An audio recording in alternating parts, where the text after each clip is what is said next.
Greetings and salutations, friends, and welcome back to Stamford Bridge yet again. Where, you know what, Sargon? We're actually going to start with a good piece of news for once. I know. So one of the problems with democratic organizations is that sometimes they get taken over by unsavory characters, right? Yes. This does on occasion happen. There have been a handful of examples of this throughout history. And there's all this this combines then with another oft-repeated historical lessons that what you do unto others may eventually be done unto you. And so now, the left wing in Europe is panicking a little bit because the far right is taking over the European Union.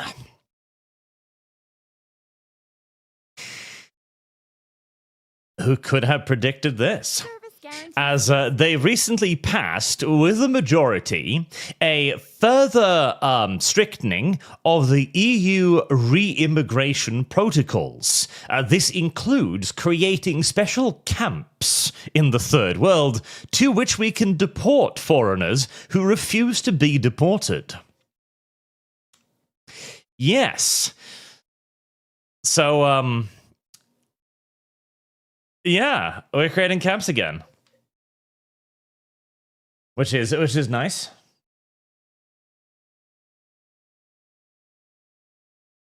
Oh, is it? Oh, hold on. It's not recording your end of the conversation for some. Listen, chat. Often we actually do check this before we start because this happens, but every time. There we go. But every time we arrive at a sense of like, oh, no, it's been working really well for a long period of time. We don't need to do it today. Yeah. There we go. That's recording. Oh, that's good. Glad. Yes. Basically, whenever we get comfortable, Discord throws a curveball. Yeah. But yes, chat, re-immigration. So this was done in part because often when an illegal immigrant doesn't want to leave Germany, because he's quite comfortable in Germany, raping and pillaging and so on, they'll refuse to inform the immigration authorities where they belong to. And since we don't know where they need to be deported to, we can't do anything. Well... What's the most northerly part of Europe that's in the EU? Now it's Sweden. Right, so Sweden must have some very northerly area that's basically unpopulated, that they could just build a big migrant camp, put up big fences, and say, right, you stay here until you tell us where you're from. We could do that. Alternatively, we've actually negotiated set deals now with wonderful upstanding nations such as Ghana and Rwanda, yes. Fucking hell, how does Kagame do it? So we can just send them there. And as it turns out, if you tell an African that he's going to Ghana, he's very quickly going to inform you that he's actually Egyptian. Remarkable. It very much so is. So, yes, the favored tool of the left is being slowly subverted, which should... I don't want to go back 10 years and say I told you so, but I do believe everybody did indeed tell you so, left wing. Yeah, I mean, it's just you get what you fucking deserve. Yeah. You've dug a hole for others, and it was effective for a while. Now you've fallen into it. Congratulations.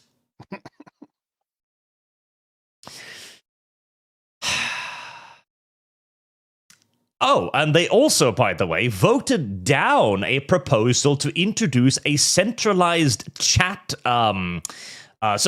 Basically, it was a program where the EU wanted access to every chat program on Earth so that they could just pop in and censor and look at everyone's messages. That was actually voted down. Well, that's a good start. But again, the problem with the EU is that the Commission is the body that proposes legislation. And so essentially you have to be lucky every single time, where they only have to be lucky once. Yes. Yes, that is true. It's not great. I still like it. Like, this is the first point of promising news that has happened in a very long time, so... Yeah. Don't get me wrong. This is still good news. Yes. As one of the lead architects behind this also is Alternative for Deutschland, which is continuing to build more and more support in Germany, and we'll have to see if they manage to break through the Berlin Wall, as right now... Literally, the only reason why AfD isn't in power is because all of the countries that all of the parts of the country that never experienced communism refuses to vote against communism. Yeah, and guys, for anyone who's wondering, go and look at a map of the politics of Germany, and you will literally see it's almost a 1-to-1 of where the Berlin Wall was. Yes. The based East Germans are preventing that country from turning communist again. It's mental. Yes, literally. All of the people who experienced communism is like, no. All of the people who never did. Yeah, let's keep it going. We can go full communist. What it is libtarded West Germany thinks that communism is John Lennon's Imagine. Oh, isn't it? Wouldn't it be nice if we're all just, no borders, no hunger. Everyone can just have everything and everything will be brilliant. We're all just the same, really. And you can see that the East Germans just like, listen, man. Listen. We've already lived out your experiment, and it was fucking hell. So no. Yeah, it's already been tried. So I have lost. Now then, on to the main topic of today. So, you may have heard, Sargon, but there was an enormous aid convoy headed to the island of Cuba last week. Oh, I thought we were covering Lord of the Rings.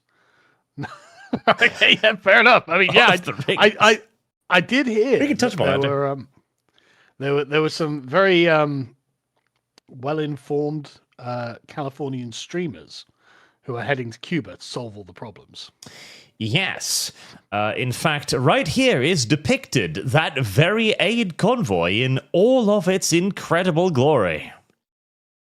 Jesus Christ, for a bunch of multi-millionaires, they really fucking cheaped out on the boat, didn't they? Yes, and the aid as well, as reportedly it contained about 16 tons of supplies, which is, that's quite a lot if you're supplying a small village. And 11 bicycles. Okay. They brought more food. I don't know why they brought the bicycles, but such is life. This was then unloaded to the grateful populace, who can live off this for at least an hour, if we're being optimistic. According to Google, bicycles are a common and vital means of transportation in Cuba. As in, they aren't actually lacking bicycles. Ah. Well, 11 plus minus, it's probably a good thing, right? Sure. I'm sure someone's got a free bike and they're happy with it. Yes. At least they get some use out of it. I mean, don't get me wrong. There are far worse things to take someone on a place like Cuba than a bicycle. That's true. What the convoy did not bring in any appreciable quantity, however, was fuel, which is the one thing that Cuba needs. Really? Okay, yeah. Instead, quite famously, the convoy put on a public concert with a Irish band, I presume, which caused, rolling blackouts. Are you not familiar with Kneecap? No, I am not. Well, settle in. I'm going to tell you a little story.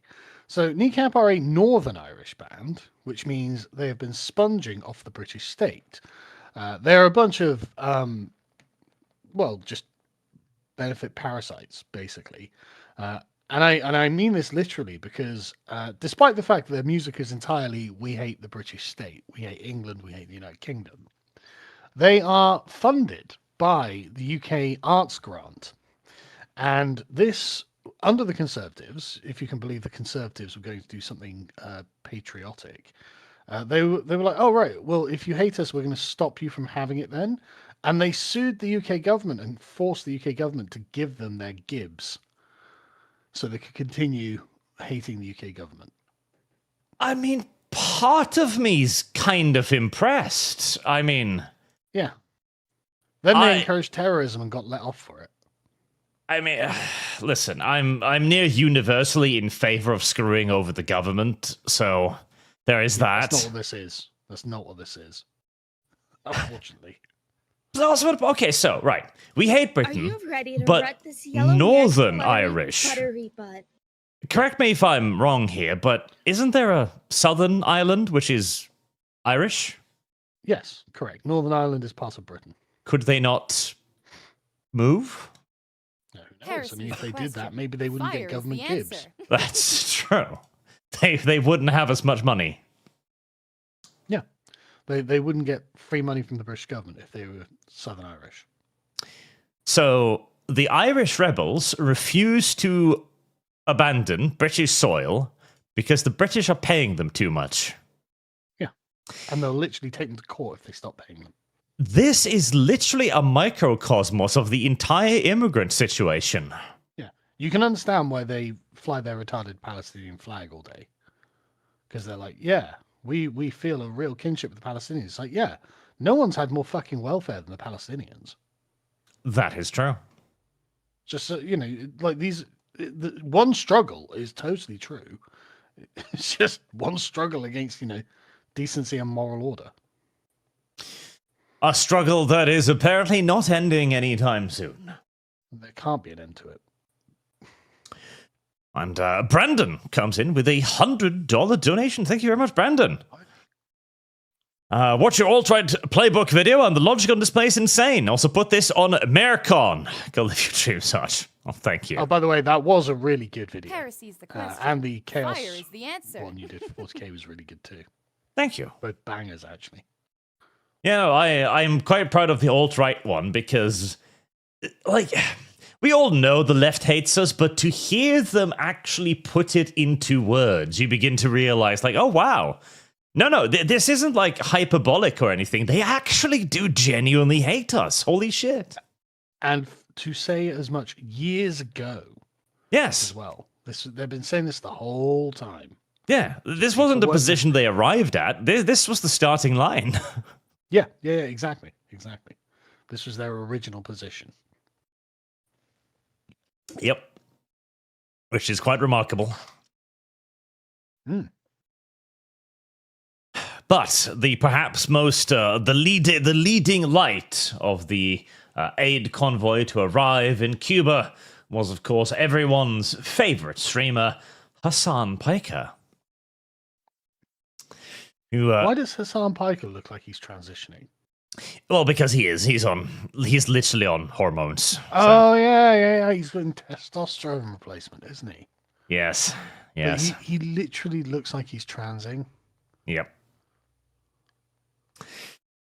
And he brought with him also a bunch of other fellow streamers who were about as tone deaf as he was. I mean, in fact, I will leap to Hassan's aid here. I will leap to his defense, because there was one streamer that was actually worse than Hasan, and that was this guy. Oh, yeah. Amazing how Hasan has actually surrounded himself with people worse than he is.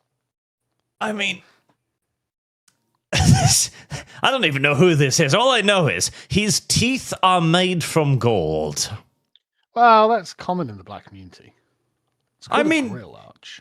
I know, but I'm sitting here thinking, if I was starving in Cuba.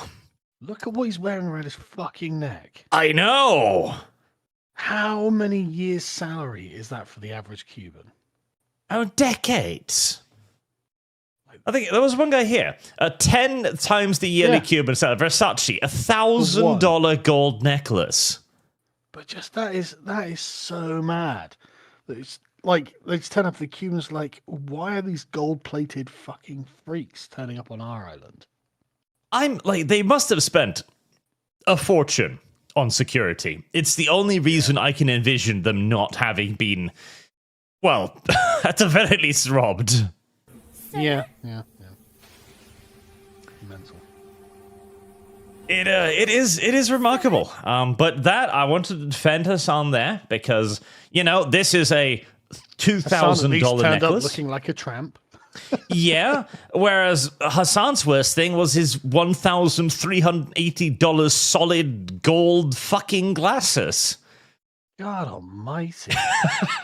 I haven't spent $1,000. I mean, I'll spend like, $2,000 on a computer, right? Because it's a computer, you use it all day, every day. Hardware isn't cheap, but on a pair of glasses, it's mad. Yes, $1,000 solid gold glasses. Like, you have to at some point wonder as well if these people understand the value of money, because again, you're going to Cuba, a country that you yourself state is poverty-stricken, filled with desperation, hunger, and need. And if somebody were to go up to you and steal your glasses, they could eat for a year. I would not expect to return home with those glasses. No, I can only assume that they're deliberately rubbing it in the Cubans' faces, though. Like, as in, maybe they actually kind of hate the Cubans, and they were like, ha ha ha, laugh at the poor people. Like, maybe that's what they were thinking. Well, actually, Hasan has an explanation for this, you see. Oh, does he? Okay. Yes. What's up, guys? I'm Hasan Piker. I'm here in Havana, Cuba, right now on a humanitarian aid mission alongside numerous other organizations, including but not limited to the DSA. And my goal here today is to bring awareness to what my government, the United States of America, has done to the Cuban population. Oh, yeah, the socialist regime had nothing to do with it. Yes. This is demonstrating... Fidel Castro died as a billionaire, Hasan. But this demonstrates just how terrible it is, because if it wasn't for America, the socialists would be wearing $1,000 sunglasses and $3,000 rings and $700 shirts.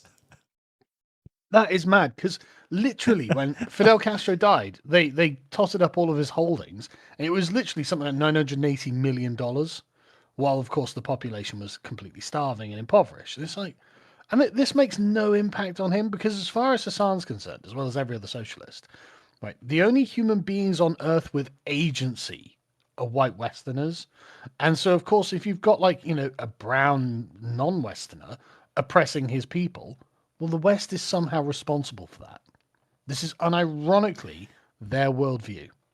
Of course. It is literally that. And it doesn't need to make sense. It doesn't need to make any sort of sense whatsoever. You just come... True. Yeah, you come to the table with a narrative to tell. And the narrative here is that it's America's fault that Cuba is suffering. Yeah. And this is where we got to the whole thing as well, right? So, there's obviously now been a lot of people go like, America's evil, because they suddenly realized that this trade blockade, which has been going on for like 40-odd years, is happening. Isn't it since the Cuban Missile Crisis? Yes, it's been going on for ages. So since like the 1960s? Yes. But yeah, so Hasan Piker has just woken up to this. He's just like, hey guys, have you heard what America's doing? Yes. The left-wing internet at large has suddenly realized. If Hasan's grandparents had been in the United States when this was all kicking off, maybe he'd been aware of it. And all of this is almost universally over fuel, because Cuba was getting most of their oil from nations like Venezuela, who recently, of course, had a brief and rapid change in leadership, of course. And now, suddenly, the various South American countries are no longer willing to supply Cuba in violation of America's blockade. Really? And it is therefore, of course, America's responsibility to keep Cuba in the 21st century. Not the Cuban government's responsibility to do that, it's America's. See, this is the thing, like, knocking off the Iranian government is just, I think that was a mistake, man. If you're gonna flex, then you do it on weak countries where it's actually worthwhile doing it. Like, Iran isn't an impoverished backwater, actually. Iran is not that bad. Cuba is that bad. Cuba would actually be the sort of place where the population would be like, oh, thank God, McDonald's. Yes, unironically, by toppling the first domino of Venezuela, Yeah. Trump is very possibly within reach of an enormous victory with Cuba. Yeah, and like that would actually be like, again, this is what I was saying to people. I was like, look, Maduro, piece of shit, need to go, and actually most Venezuelans don't support him and would like to have a country rather than an occupied communist state. I don't doubt that Cuba could really use a bit of economics as well. Like they could really use it. Iran, this is an Israel thing. Let Israel deal with it if Israel wants to get into it with Iran. It doesn't have to be your fucking problem as well, actually. Yes. And of course, like, Cuba is absolutely, by the way, a strategic enemy to the US as well. I mean, this is what the Cuban Missile fucking crisis was. Yes. Like, hang on a second. Soviet missiles that close? No way.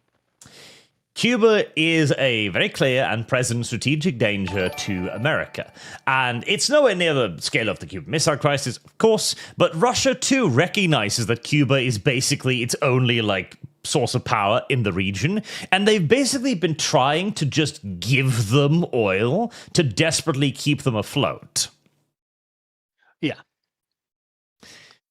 And it's one of those America's things where America really could just clean up all of these post-Soviet, statelets in its back garden with very minimal difficulty. Shit.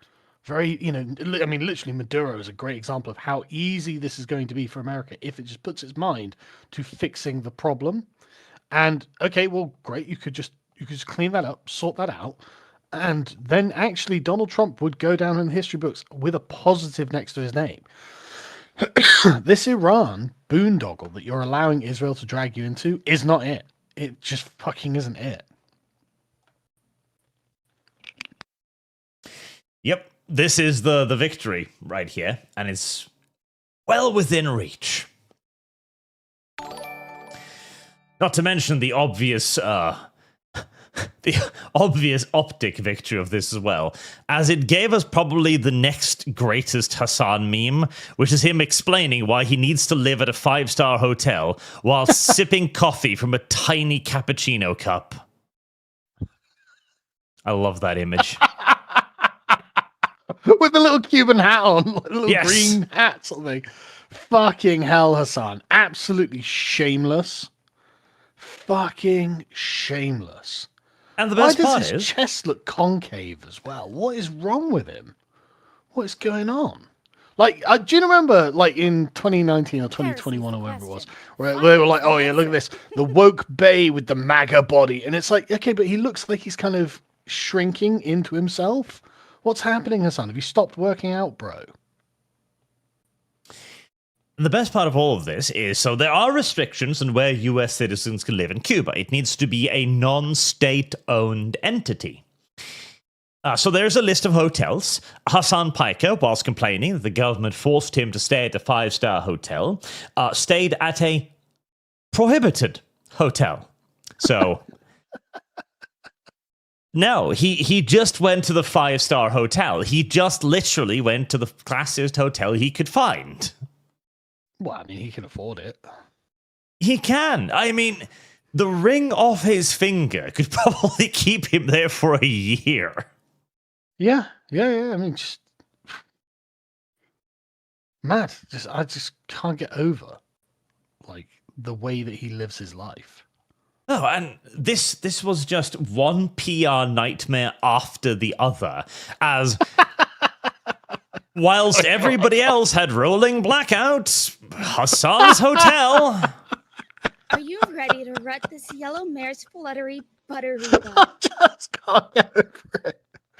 Oh, Hasan turns up. I was one struggle, comrades. Now I'm back to my 5-star hotel that still has power to sip my little tiny coffee and complain on the internet about the American government.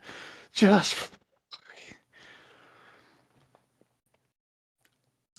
mean, you could literally, like, again, just turning up with all this opulence and only one boatload of food and supplies and stuff for people. Just Hasan, actually, like honestly, mate, just giving them money would probably be the most useful thing you could do for them. Just give them some fucking money.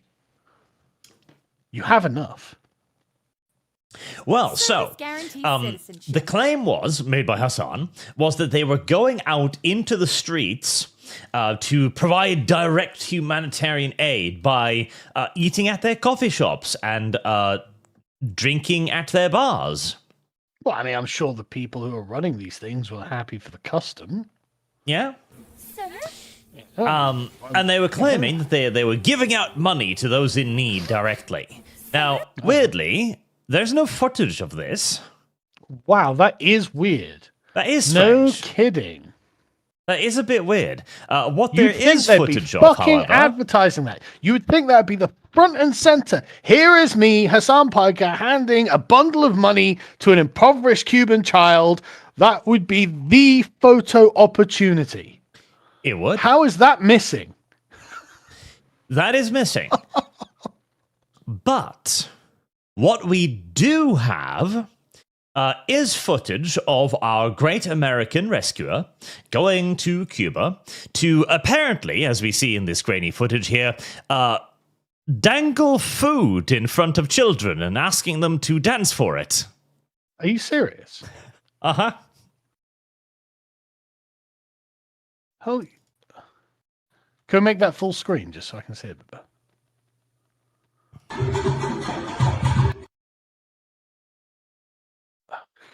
So it's very grainy and blurry. Yeah.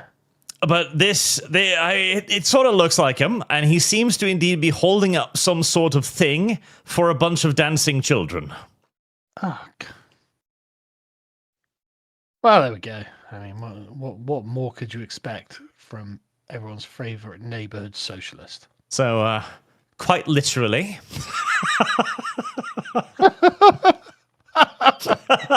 Hello, peasants.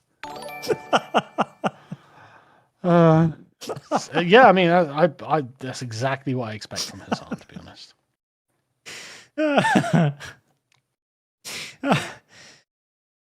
It is quite beautiful. It is absolutely quite beautiful. Mare's fluttery buttery bud. As again, yes, you would think that if they were actually handing out humanitarian aid, that would be what they would film. Surely. That would be all of it. They'd be standing on a street corner, just giving away food and money and clothes, just to the starving populace.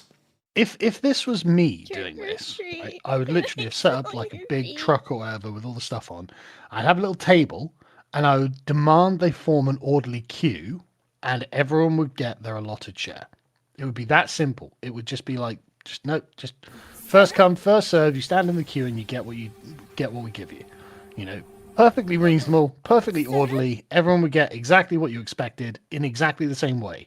No, not Hasan fucking Piker. No, obviously. Very much so. And then the piece de resistance, just the cream on top of this brilliant little cake, was that they also held a charity concert, you see, with Kneecap, where during the concert, supposedly, the electricity ran out because they used up what was left of the electricity in the area, leading to a large-scale blackout, including that of a hospital, where we got here, a friend in Cuba just notified me that every single patient in that hospital that was on a ventilator died tonight. Well, I mean, let's take these sorts of internet reports with a grain of salt. Yes. But still, we're having a Kneecap concert. Sorry, Cuban hospital, you're out of power for this evening. Mm-hmm. Fuck, it's so socialist. It is. It is socialist to a T. Yeah, it's so classically socialist. And the optics on all of this could not possibly be worse. I mean, unless literally Hasan Piker kidnapped one of the kids or something. Yeah, I just can't imagine how it'd get worse. Oh, like, it was just a nightmare from beginning to end, with these people demonstrating that they have For the no Cubans, connection. yeah. Like, they have no connection to these people. They don't understand them. Yeah. Like, it is literally... Somebody figured out the cost of Hasan's get-up during all of this. And he's literally wearing like It's too small for me to see. Let's see, his pants are $500. God, how do you even find pants for $500? Yeah, I go to Primark and get like £8 jeans from slaves in Bangladesh. So there's $1,000 for the clothes, then there's $1,000 for the ring, then there's another $1,000 for the glasses. So he's wearing about $4,500 of clothes. I don't think everything. I mean, with the exception of my suits, which are expensive, obviously, because a suit is an expensive thing. But like my regular outdoor wear, like what Hasan is wearing there, I doubt everything I own costs $4,000 combined. Are you ready to rut this yellow mare's fluttery? If my pants cost like $40, I consider that to be a little bit robbery, as it is. It's expensive, and I'd resent it. Yes. You ignorant This is the perfect embodiment of socialism. It is a man who could only exist in a capitalist system whose net worth is probably greater than the city of fucking Havana. Yeah. Going there with one boat's worth of aid in total, one tiny, rusty, broken down fucking boat carrying 11 bicycles and a handful of solar panels. They got their Palestine flags, though. Yep, they do. And it literally is the white savior complex, isn't it? Yeah, but it's not even that. It's like rich kid from California LARPing as something, right? It's the total LARP of it. That's the thing. It is like so transparently not authentic that it's honestly just embarrassing to watch, obviously. But it's so cringe. It's so cringe. Well, what I fear is that it might actually be authentic. Like this is just who these people are. Retarded. Yes. Unironically. Actually physically, mentally retarded. Yes. Yeah, I can believe that Hasan Piker's mentally retarded.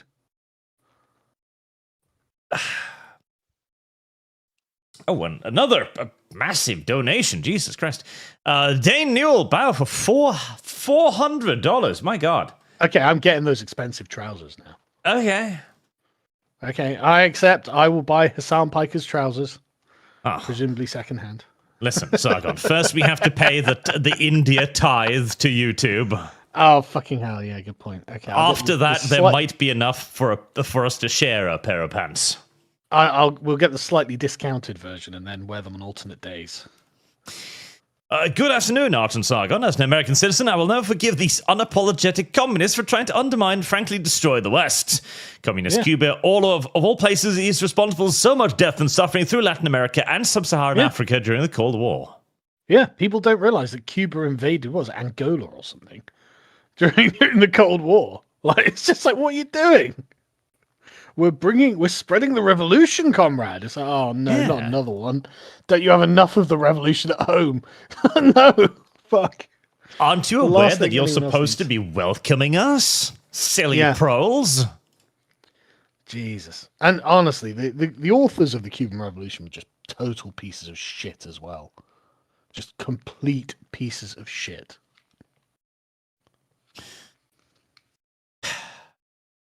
Oh yeah, Hasan Piker has been a busy boy. He stayed in Cuba for I think 3 days. Oh, 3 whole days. Yes. Wow. After which he had to return home because he felt like he was being placed in a tremendous amount of danger in Cuba because word was getting around that he was wearing 5 years worth of wages. Oh no, it's far worse than that. So You would think that that would be the natural thing to be afraid of, right? Yeah, No. I'd be worried about that. Hasan Piker's fear was that AT&T was giving him shoddy coverage. What? Yeah, his internet wasn't good. Has he got a video talking about this? Because I want to hear his rationale. Cuba, and boy, do I have a show for you. Boy, do I have to tell you all about the things that have happened. My phone is basically just a non-functioning brick at this point. AT&T shut off my account because I was using too much data in Cuba for my own safety, I guess, even though I functionally have had no data in Cuba whatsoever, but we're still doing the damn thing. And I have a bunch of interviews lined up with Cuban doctors, regular Cuban folks, and we're going to talk about their energy grid. But before that, obviously, I'm going to be talking about the situation that we're going to be talking about the energy grid and how much of it I'm using. Yes. Yeah, he used too much data. Okay. I don't think any of these interviews actually emerged, by the way. He just told us about them later, including claiming that one Cuban doctor was like, yeah, we've cured Alzheimer's. Yeah, they claimed to cure cancer as well, didn't they? Yeah. Cuba has cured, like, virtually every disease known to man, but due to those dastardly Americans, we just can't enjoy these cures. Wow, this is... I mean, you know that Hasan Piker, like, I don't know whether you've ever, like, seen any of the clips of him talking about America, but he is unironically an enemy of America at this point. Oh, of course. As in, he will just say on his live streams, I want America to be destroyed, bro. I want them destroyed. It's like, that's your country, you fucking idiot. You live in it. I don't even think he understands that. I genuinely don't even think he understands that. That, like, listen. There's been a lot of good memes out of this. Like, for example, this one. Yeah, that's it. That's the meme. It's a brilliant representation of exactly what's happening here. That is exactly the meme. That's it. That's just you couldn't get a more accurate representation of Hasan Piker's trip to Cuba. And like, Jesus, that's so powerful. Like, oof, fucking oof, Hasan. Hasan doesn't understand on like just a basic level that he has become the colonist. Yeah. He is the person who travels to the poor country so that he can feel better about giving them something. Assuming he even gave them anything. We haven't actually seen any of that footage. But this is Hasan now. He is the noble French woman in Vietnam tossing breadcrumbs at children.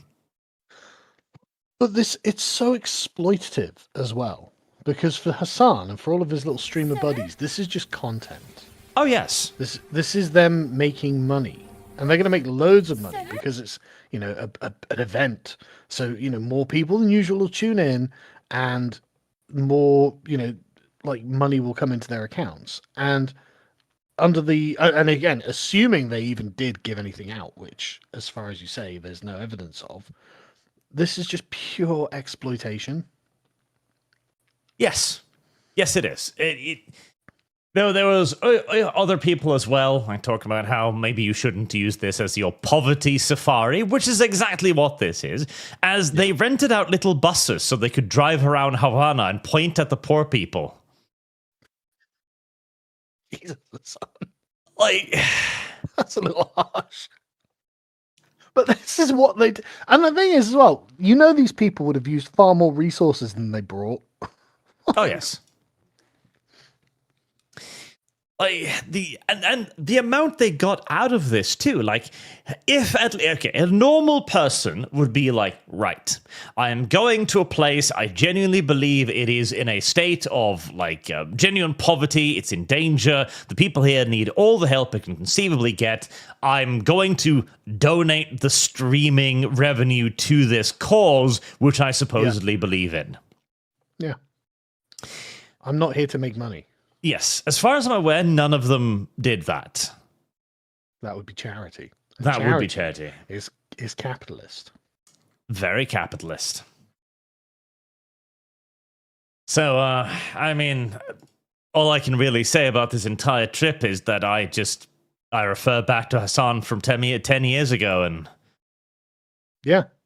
But look how much healthier he looks there, man. Look how much bulkier he is. His muscles are actually impressive there. He actually looks healthy in the face. Now his face looks kind of withered, and his chest is concave. Like, whatever he is taking is bad for him. Like, this is mad, isn't it? it is. I wouldn't. He also did meet one of your favorite politicians down there as well. What, Alexandria Ocasio-Cortez? Oh, Jeremy Corbyn. Oh, yes. Comrade Corbyn is in Cuba, is he? What was he doing there? Well, he's practically been exiled from the UK now, apparently. So he's just wandering around communist countries. Like literally like a sort of English prince in exile looking for succor, I guess. I mean, he's probably been doing this for a long time, but like that. Okay, Corbyn. I have lost. Shit. Yeah. He's just hoping to find a government to mooch off, I suppose. I had no idea, is there? Hands off Cuba. God, I hope Trump black bags the fucking Cuban dictator. Who is the current Cuban dictator, anyway? Don't they have like a little council or something now? Let's see. I have no idea, but I hope Trump black bags the answer. All of them. That's all of them. All at once. Oh, he might. It'll be funny if he does. The current president is Miguel Diaz-Canel. And apparently he is running a little Republican cabinet. Republican in the communist sense, of course, but, you know. Yeah. We'll just call it a Soviet. Yes. I did quite enjoy the fact that Jeremy Corbyn was there. I had no idea. Comrade Corbyn turned up. Yes.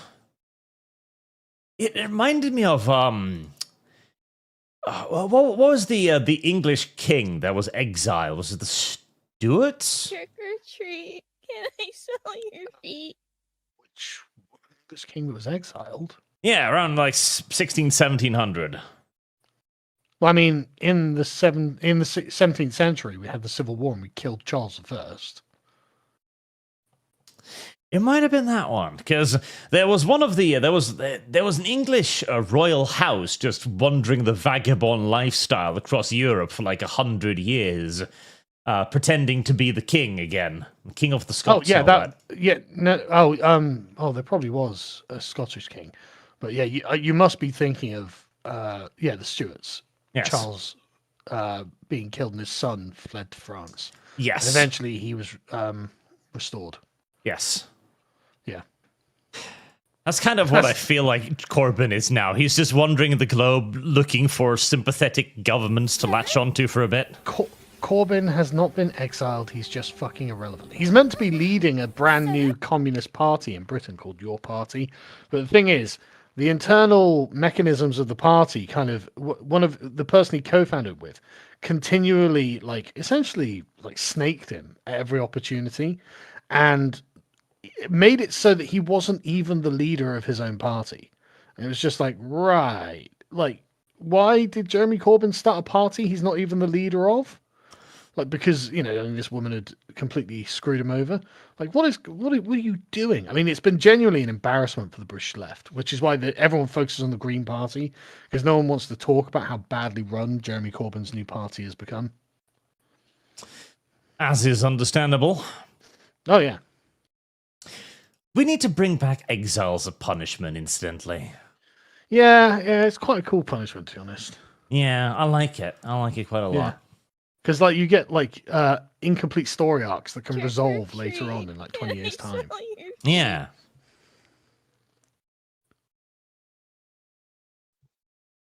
Also, I found this particularly funny too. I imagine the ordinary Cuban people would feel us storming that 5-star hotel as Hasan and all those good pink. Genuinely surprised they didn't. You have nothing to lose but your chains, comrades. I just imagine them running out, one of them wearing the $1,000 Cartier solid gold glasses, others carrying out the furniture.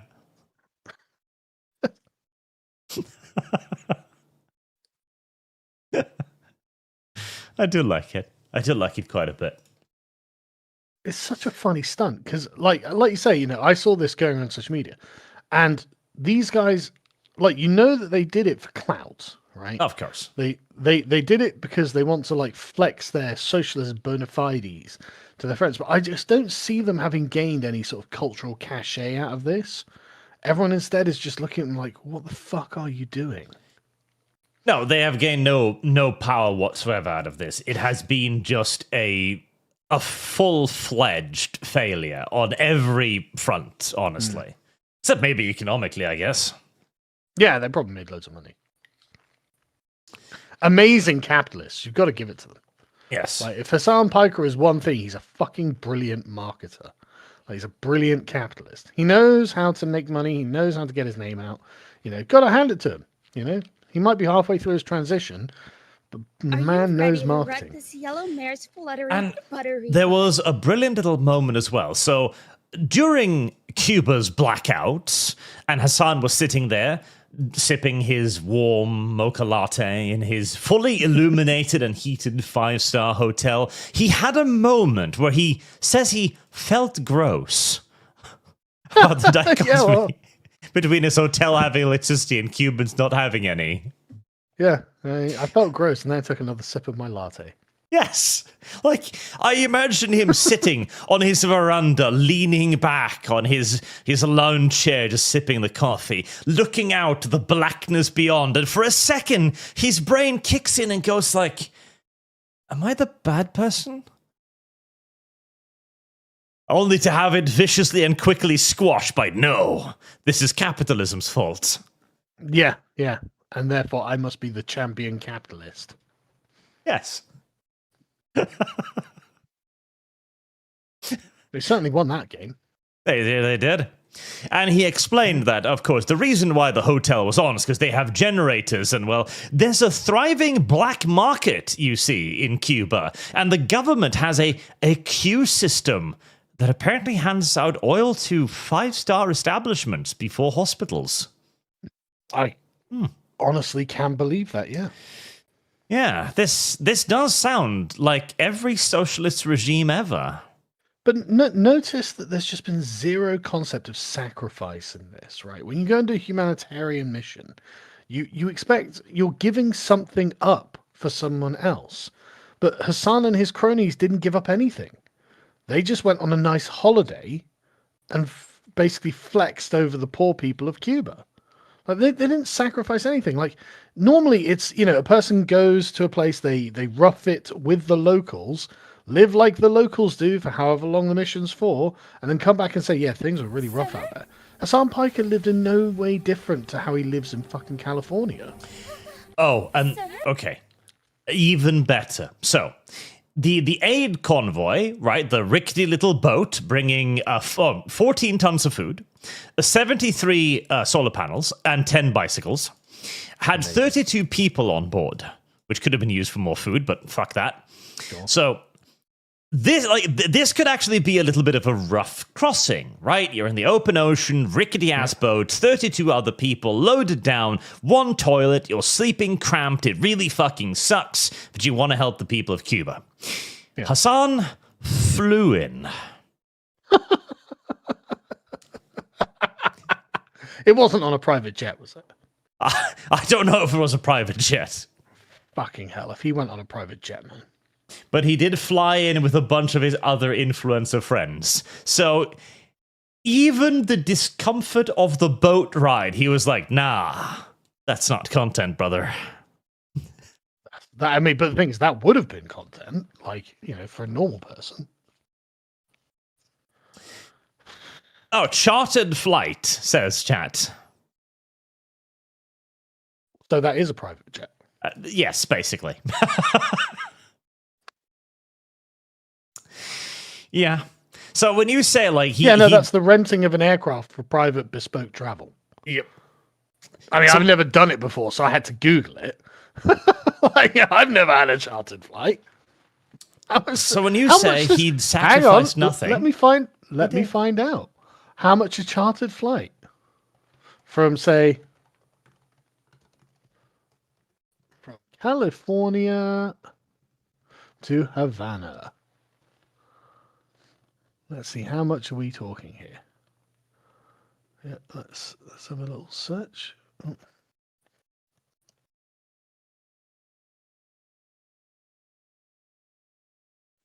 Havana.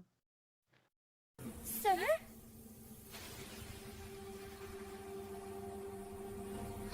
Holy Sir? fuck. how bad is it? Holy shit. Holy shit. $64,000, $880. $64,880. $64,000. I honestly thought it was going to be like 10 grand.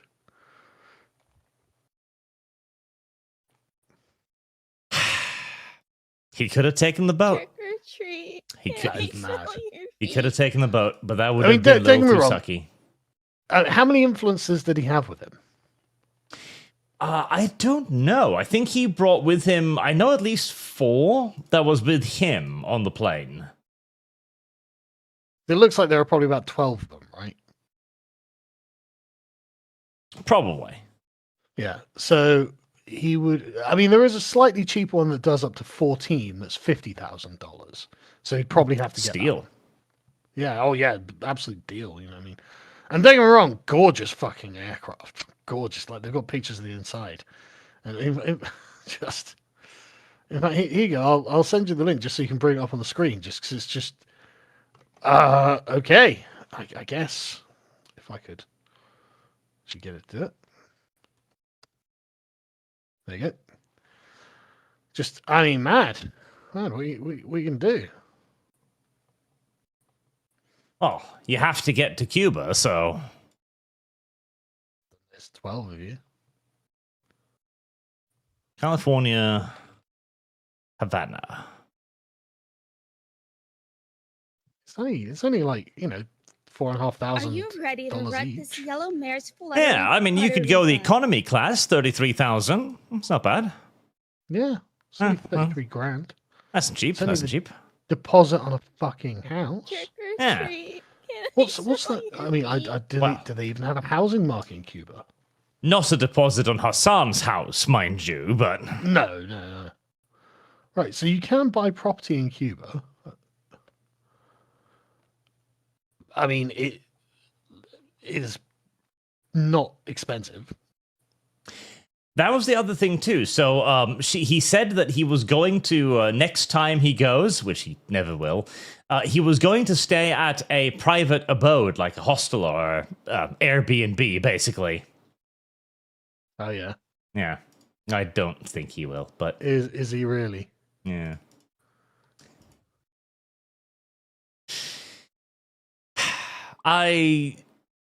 It is difficult to put into words what a PR disaster this entire trip was for Hasan. It doesn't seem to have been great. The left in general, honestly, as it reveals them to just be the absolutely blind and malicious tards they are. Yeah, I mean, there's a part of me that wants to say they're not malicious, but are instead just insanely privileged, right?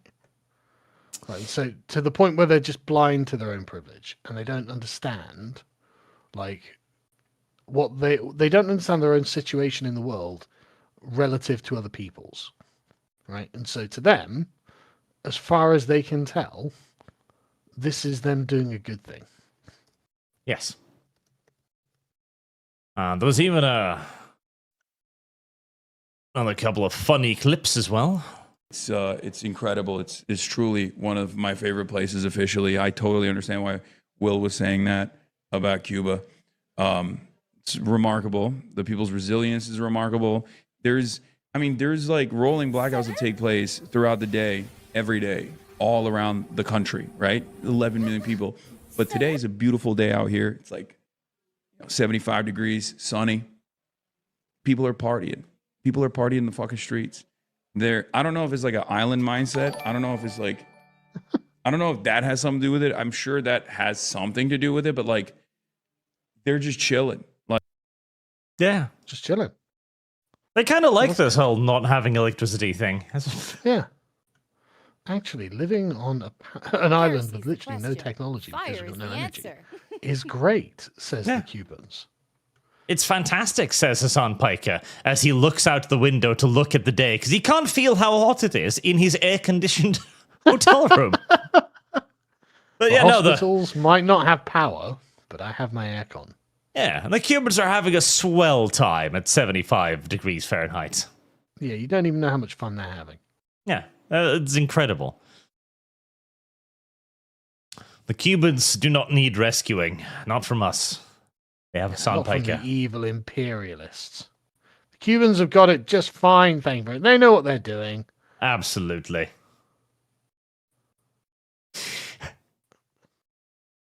This entire thing. Disaster. Disaster. It's funny. It's just genuinely funny. Let's see. Also, chat. I realize now that I should have started with this instead of an hour in. But yes, no, we were going to have Metatron on today, but he had a medical situation with his pregnant wife, so he did not come on. If you've been wondering for the last hour, if Metatron has simply been very silent, well... Making a lot of excuses, isn't he? Yes. Honestly, what are your priorities, Metatron? Listen, babies come around all the time and can be reproduced. You can make more of them. It's not that bad. Jokes aside, though, hopefully everything's all right, and congratulations. Yes. Also, chat, be sure to like the stream as well, you little lazy pricks. I see you. 2,000 of you watching, only 358 likes. Listen, the only metric YouTube gives a shit about is likes. So, press. Is that a fact? Yes. I'm going to have to start telling people to like and subscribe. I know. I fucking hate it. It's something I've never done in my entire history on YouTube. No, because how I've got anywhere is... I've literally been running tests on that, like... I'm going to have to just start pinning comments at the top of every video, just going like the video. I hate it. And there was upon a time, it literally wasn't necessary. It wasn't an issue. Now it is the only thing YouTube cares about. As the differences between a video with high likes, especially initially, and one without, is night and day. That's wild, because it used to just be... YouTube used to focus it on your subscriber count. Did people subscribe to your channel? Those people come watch your video. And then for a while, it was focusing on the interactivity, like comments and stuff. Yep. Now it doesn't seem to give a shit about that anymore either. Weird. It's the YouTube algorithm. How does it work? Nobody knows. Well, I mean, the people behind it do know. And what's interesting is they don't seem to be entirely transparent about it either. Because they're like, oh, yeah, basically subscribers are a vanity metric and things like that. And yet on YouTube, it'll be like, oh, your subscribers are watching this video more than usual or whatever. Therefore, it's reaching a wider audience. It's like, but you told me it didn't matter about subscribers. Yep. Listen, chat, if we reach 1,000 likes, I'll add $100 to the Lum Lum Meeting Sargon Fund. There you go. That's incentive for you. Exposing Sargon to a VTuber. One that does want to talk about the Odyssey, so Sargon will enjoy himself too, at least a little bit. Oh, that's good. Right. Since we've done most of the Hasan Piker thing, I think we'll touch upon the two other big things as well, the Harry Potter and the Lord of the Rings thing. Once I've done a couple of the super chats. Catching up a little bit. Over on Kick, which is our preferred viewing platform, of course, because Kick is the best thing ever. Dread Logan, don't find warp tokens. Trump Plux China. And Death. Hello, Lord Arch and Sir Sargon. I hope all is well for you both, Class of 09 Sequel Fund. I will tell you, though, okay, so the entire Iran thing has not gone quite to plan. This is true. But China has been suffering really badly from the increased gas prices as well, which I feel like is So kind of we! the goal. Well, yeah, of course, but you're already suffering. You could suffer some more. Oh, well, I guess we could, yeah. Tighten the belt. Technically, there's literally no end to the suffering, so yeah, that's true. Actually, there was a vote today in Norwegian Parliament about trying to temporarily, of course, get rid of some of the fees on Norwegian diesel, like for fuel prices. Because we pay about 60% of the cost of fuel in just fees of various types. Oh, we pay in taxes. Something like 57% of the energy of petrol, the price of petrol in Britain, is literally taxed to the government. Yep. So you've got things like you have CO2 tax, you have value-added tax, obviously. You've got a processing tax, you have a road wear and tear tax. You have a... For us, we've got value-added tax and then a green levy. A green levy? Yeah, so we're subsidizing green energy using our old energy, which means that we pay the highest energy costs in the world. Isn't it great? But don't worry, you'll reap the benefits, allegedly, at some point. Day maybe, I have been told. So we're actually trying to cut down on that a little bit to prevent the price of gas reaching like $4 a gallon equivalents, which would be fucking hilarious. Yeah. We'll see. We'll see how that works out. I'm sure it's going to go great.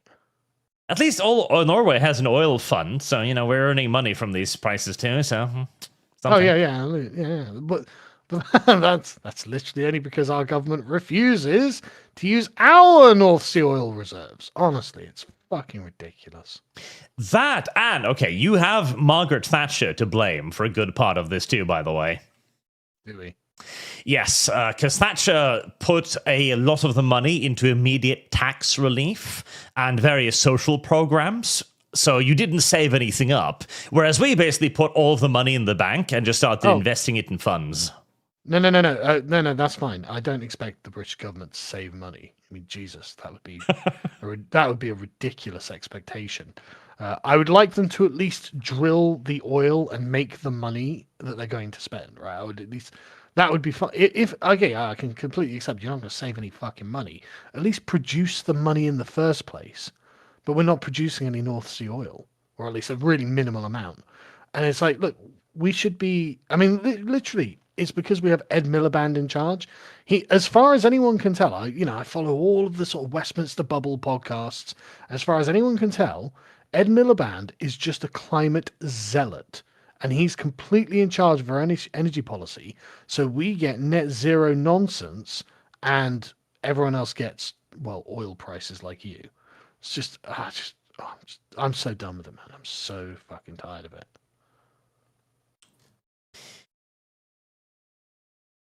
X-Draver's been a member for 8 months and says, and nobody was shocked. That's true. Nobody was shocked about Hasan's trip. The anime girl has Metatron said thank you yet to the Allies for bringing back the Sicilian Mafia after Mussolini crushed them. I don't know if he has. You're going to have to ask him when we bring him on at some point in the next 6 months, probably after his wife gives birth at this point.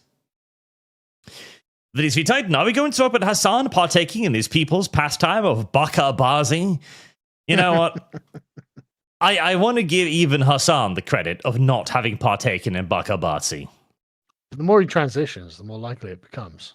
That is true, but he could at that point become the young boy being married off. Well, that's what I meant. Fredden, he can't keep getting away with this. Well, see, that's the beauty of it. So, the alt-right playbook kind of explained a portion of this. Why the left-wingers never seem to lose their audience. It's, again, because the narrative itself is the worldview. And the narrative is all that exists. And so there is no actual objective updating of your point of view. So that's why a person like Vorsh can go like, oh, lolly is really just pedophilia, and then be caught downloading bestiality lolly a few months later and just kind of shrug it off because the narrative is all that matters. They'd probably say something like that about us, though, right? It's the narrative is the worldview. Yes. Therefore, the right wingers never lose their audience. It's like, well, maybe there's something to it. Like, I mean, yeah, they would say that. They would literally argue that we are doing everything they do. Yeah. Blank, I opened the stream. He was now talking about camps in Europe, and the YouTube immediately crashes. I feel like this is a sign. That might be. Ibian, Sagan, how do you feel about the fact that VTubers are calling people Quango as a slur? Thanks to you. Good, actually, because Quangos are a bad thing.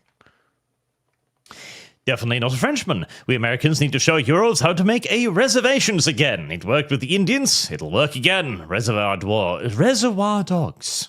No. We need to send a lot of people back. That's what needs to happen. We do. And now we are beginning to make it legal. Harry, the human substitute ranker. Hello, Art. I thought I'd very quickly tell you something that I forgot to you in your Metal Gear Rising stream. One, there's an after-credit scene that shows that Raiden has absorbed Armstrong's worldview. And secondly, the Japanese version of all the cyborg blood is actually white, based off military artificial blood that is more oxygenated than real blood. In order to improve soldier efficiency, the one cyborg that doesn't have that white blood is Sam. Thank you. And thank you for the 50, too. Also, he continues for another 10. In the Japanese version, it's a lot more shocking with suddenly what looks like censorship for the whole game. All of the enemies having white blood is actually a story point where Sam is shown to be organic. Brendan, Arch, did you see the idiocy on display at Adepticon? We got Hippogriff, an inferior chimera, and a centaur because GW forgot we have one. Yeah, Games Workshop is doing their user things. What was going on with the 11th edition release reveals at Adepticon as well? I haven't had time to look into it yet. Like, there's a Primaris guy with like an 8th Mark 8 helmet. I don't think I've seen that. I was watching an Auspex Tactics video just before I had to come on the stream, and I didn't get to finish it, so I don't know what the deal was. But yeah, it's very clearly like a Primaris scale Marine with a Mark 8 helmet, like the frowning face helmet. Which, don't get me wrong, I said this years ago, didn't I? I was like, look, why didn't they just release Primaris as like, Mark 10 armor or whatever? Like, why do anything? Yeah. Well, that was literally just to resell you Space Marines, and I guess they've resold the Space Marines now to the highest point they can, and so now they're going to ask you to buy Space Marines again, but this time it'll be true scale Space Marines. Yeah, but I probably would have just bought the true scale Space Marines. Yeah, but now they've made people buy the Primaris Marines, and they'll have to buy the true scale Space Marines again. They will sell you Space Marines 3 times. Yeah, I know, and I'm going to be the rube who'll buy them, but I would have just bought them. Just been like, this is Mark 10 armor, and this is Mark 11 armor, or whatever. Like, I can't remember what marks they are, but like, I probably would have just bought them. Yeah, but then they would only have been able to sell them to you twice. No, I would have bought them 3 times, because I'm an idiot. I have not been paying, honestly, I don't pay much attention to Games Workshop news anymore, because it's just disappointing 9 times out of 10. Yeah, I keep an eye on it, but I'm not really very tempted by anything they do these days. I did see a couple of their things, basically via Twitter. Like, Age of Sigma. Okay, so the rumors is going around now that they're going to kill off Age of Sigma. They're going to end times it again because it doesn't sell well. Yeah. And this model of the walking tower, on the one hand, it tickles my inner child because I'm like, that's something retarded I would build out of Lego bricks. It looks like a caricature, though. Yes. On the other hand, it just looks dumb. Yeah. I mean, the problem they have with Warhammer the Old World and Age of Sigmar is, what do you want it to be? They have no idea. Exactly. It's like, what are you aiming for here? And like you say, they have no idea. And what I find remarkable with just Warhammer generally as a franchise and like a system is how little it has actually like substantially changed over the 40 years it's been going, right? Like, it's the same stat block as it was in 1987. Like, you've got no innovations whatsoever. Not one thought in your head where you're like, we're going to try something weird and new. We're going to give it a go. We're going to try something new. And they're like, no, you got the weapon skill, ballistic skill, strength, toughness, wounds, initiative. It's exactly the fucking same. It's like, there's nothing to learn other than the special ability attached to this creature. Really. That is fucking remarkable, Games Workshop. And another thing that's just really, really remarkable is that everyone hates every edition that comes out. And it's like, how is it after this much time you can't make a good game system yet? And the answer is because actually the game of Warhammer is not really how they make their money. That's it. It's the aesthetic, it's the lore, it's the world. And look at that fucking thing. It looks ridiculous. Like, how are we here? You should have the institutional knowledge to make an amazing game. And if you can't make an amazing game, you should be at least able to make amazing lore. The thing is, like, Games Workshop has never been a particularly creative company. Citizenship. You know what? I'm not sure I agree with that. I think that actually Rogue Trader was quite creative, and Warhammer 2nd and 3rd editions were also quite creative. Like, 2nd edition, for all its flaws, and it was mechanically quite clunky in many ways, and I know because I played a lot of 2nd edition when I was like 14, but it was really fun. And it was genuinely like exciting because you didn't know, right? Like virus grenades and vortex grenades and shit like this. And the psychic phase with the cards was amazing. Like, it was genuinely fun. And if you didn't have a psyker, you felt at a disadvantage. There was you were like, oh no, the psychic phase is coming. I'm about to get like, what was the fucking Eldritch Storm or whatever the Farseer had? Like, that felt like a powerful psyker, like, oh no, the enemy has a powerful wizard and I don't. Well, I choose to put those points elsewhere. I'm going to pay a price for this. Like, the game felt fun. It felt dynamic. Like, there was stuff going on in it, but it just doesn't feel like that now. Like, I played only a couple of games of 10th, and I was like, this is fucking samey and dull. And 9th was just almost impossible to get to grips with because of the labyrinthine levels of fucking rules in it. And it was just like, yeah, man, I just don't want to play this. Whereas with 2nd edition, even though it was clunky, I had a great time in every game.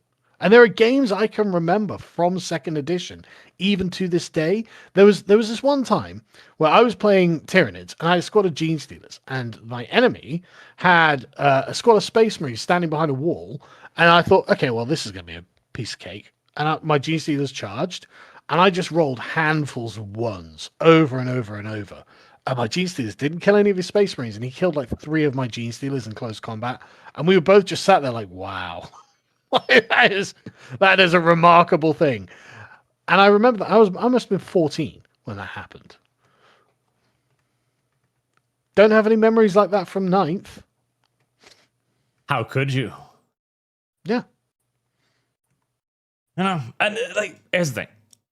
Original Warhammer was quite heavily based on historical settings. You had Bretonnia, the Empire, with a pinch of uniqueness to give them character. Like the art style, for example, and the color palette. Today, it's almost entirely stagnant. Like, some of the latest vehicles they released is just, it's an M3 half-track from World War II, and that's boring. It's an armored car from World War II. And what annoys me the most is, okay, they destroyed Cadia, but everything is still a Cadia vehicle. Yeah. This is another thing, right? Okay, the Warhammer tanks, they're ridiculous. Yes. They obviously aren't to scale. Like, a Land Raider does not fit in 10 Terminators or 5 Terminators, whatever it's supposed to carry, right? A Predator is a very sort of mundane tank that is obviously GW repurposing the Rhino chassis for production cost reasons. very obviously, totally fine. The Lehman Russ, ridiculous. Fucking how have you got men manning the sponsons on this Lehman Russ? No fucking way, right? But they had character. They were interesting. They were unique. They looked cool. This is just a World War II simulator. Yes. And it's this fear of doing anything different. Like, okay, I get that Cadia's stuff, their gear is like the standard, so the flak vests, the helmets, etc. Okay, fair enough. But they paint literally Cadia on it, the Cadian gate. Like, just do something else. And when they do something else now, because now, of course, they're trapped in the new paradigm, it is things like they killed Yarick, just in a side piece, then they bring him back again, along with a female commissar. And the only reason they bring him back is so that he can basically pass on the mantle to the new female commissar and then promptly die again. This is so annoying, man. Like, I actually like killing off of important sounding characters, right? I think that's good, but once a character dies, they're supposed to stay dead. Yes. See, the killing off of characters is not a bad thing. Like, this is one of the reasons why the Gaunt's Ghost series is so memorable, because larger-than-life characters do, in fact, die. It adds weight, and it adds power and investment to the series. Well, it provides tension. If I know none of the characters are going to die, then I don't care. This is what was good about The Walking Dead, to be honest, is the fact that characters could die. And they did die. And so you're like, oh shit, Glenn's like being surrounded by zombies. Oh no, it's entirely possible that Glenn gets killed. It's entirely possible. I mean, he does eventually get killed by Negan, but and I liked Glenn a lot. Glenn was one of my favorite characters in The Walking Dead. So it was like, oh yeah, no, watching it felt, oh god, he could actually die. But it doesn't feel like that in most of these things. And so killing off Yarick, yeah, great. I mean, I like Yarick. Yarick is a great character, blah, blah, blah. But he's also a very old character. What you want to do is kill him off and then introduce his replacement. But since nobody's going to accept the bland, boring, uninspired female commissar, they Girl need boss to do commissar. the same as in Marvel. They bring up the new character, have them outshine and outperform the old character so that it can be shuffled off the board. And the problem is nobody wants that. Nobody likes to see their character humiliated and replaced.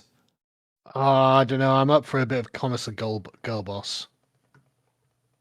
You just gotta rip off the fucking Band-Aid. It's going to be so profoundly shit. Speaking of profoundly shit. Where did I put it here? There we go. So, Stephen Colbert is writing Lord of the Rings. Oh my god. Of all of the people on Earth, how did all of he the get people on Earth? Like, I mean, apparently he's a big fan of Lord of the Rings. Like, oh yeah, that's great. That's great. See, here's the thing, right?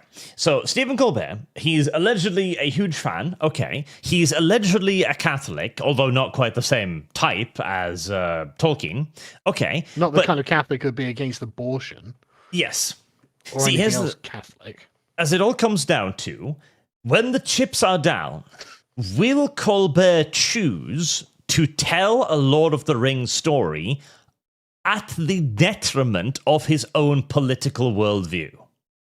Yes. Well, no, his political worldview is libtardism.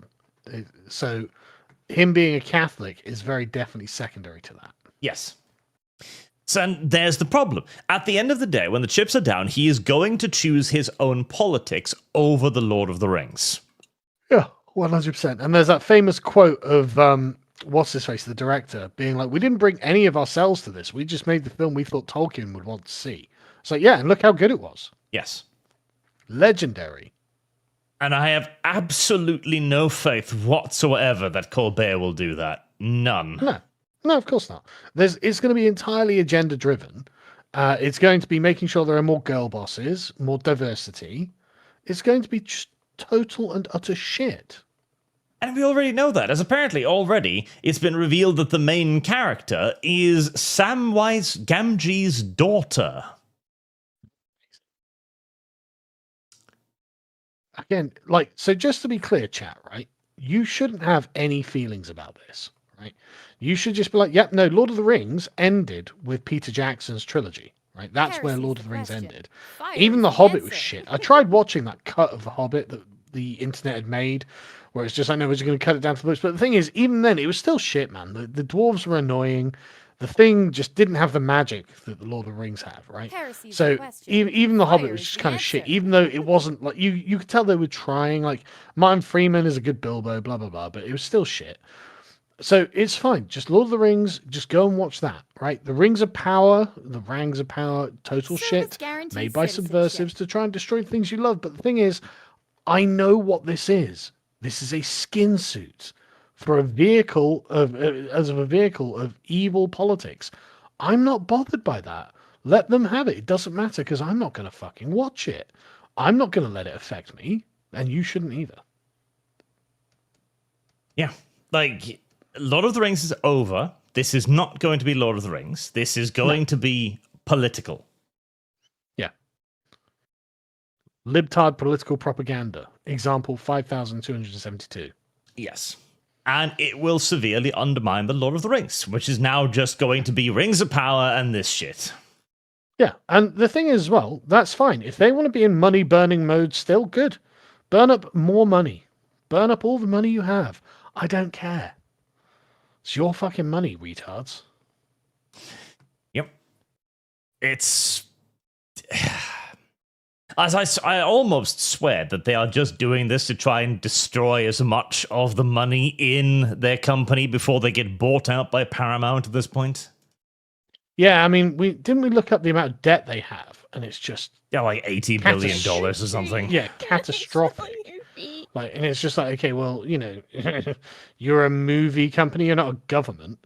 Like, eventually, you're going to go under.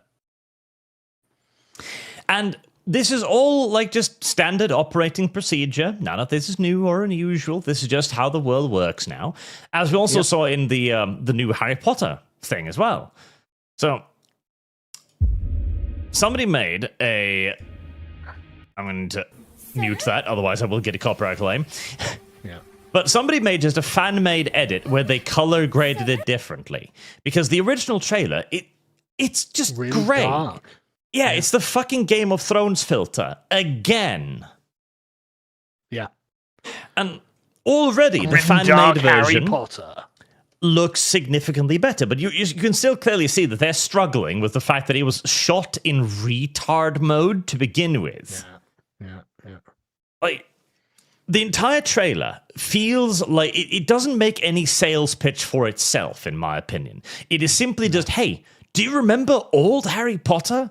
What if we could do Harry Potter again, but now with people who are weird and that you don't recognize? Yeah. And remember, I'm not a Harry Potter fan because I'm too old for it. But Harry Potter fans, and I know there are a lot of you out there, this isn't Harry Potter. Don't worry about it. Just ignore it. Yep. This isn't going to be a Harry Potter. This is like Black Snape or whatever. It's like, what the fuck are we looking at? Come on. This is libtardism, skin suiting the thing you love. Don't worry about it. Just move on. This is simply just a company burning untold fucking billions.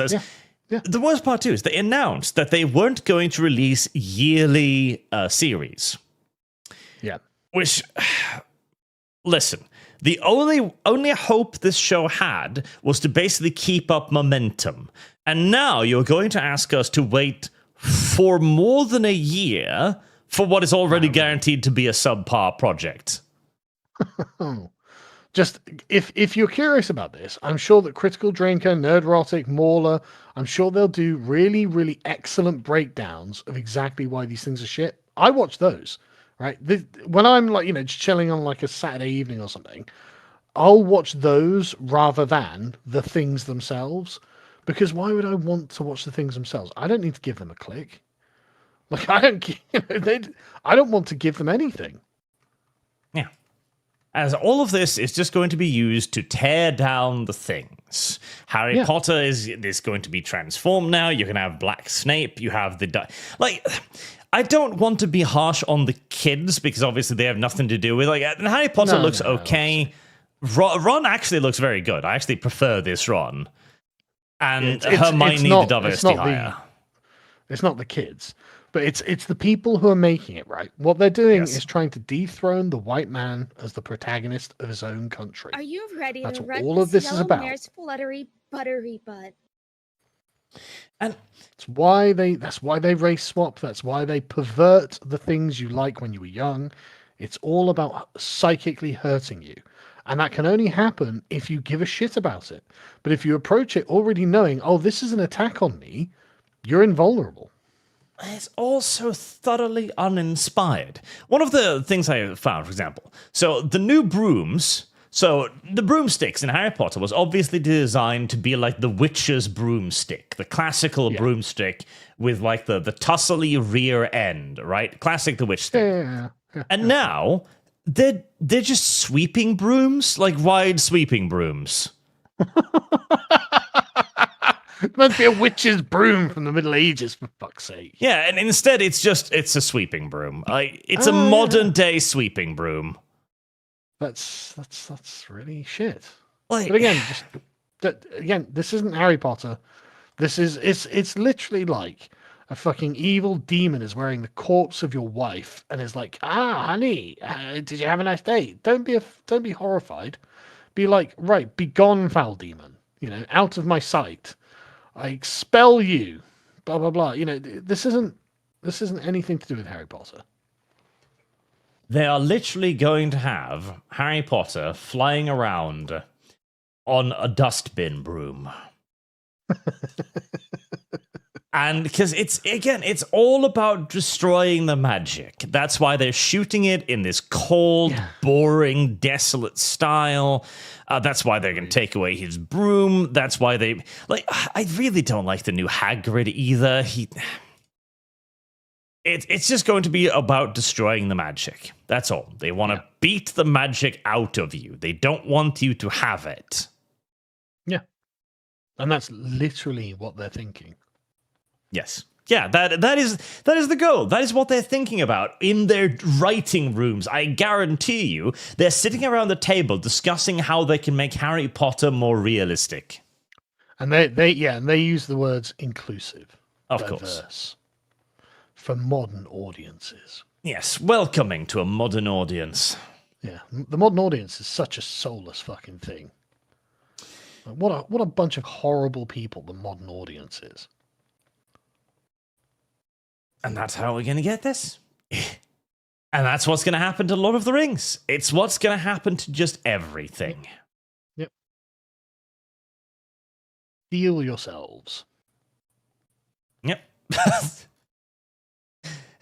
We've been talking about this quite a bit as well, like the turning of the tide, which has absolutely begun to happen. But I want to just reiterate, we are still like 5 years away from good entertainment. At least. At least. I mean, God, I think it's going to be a lot longer than that.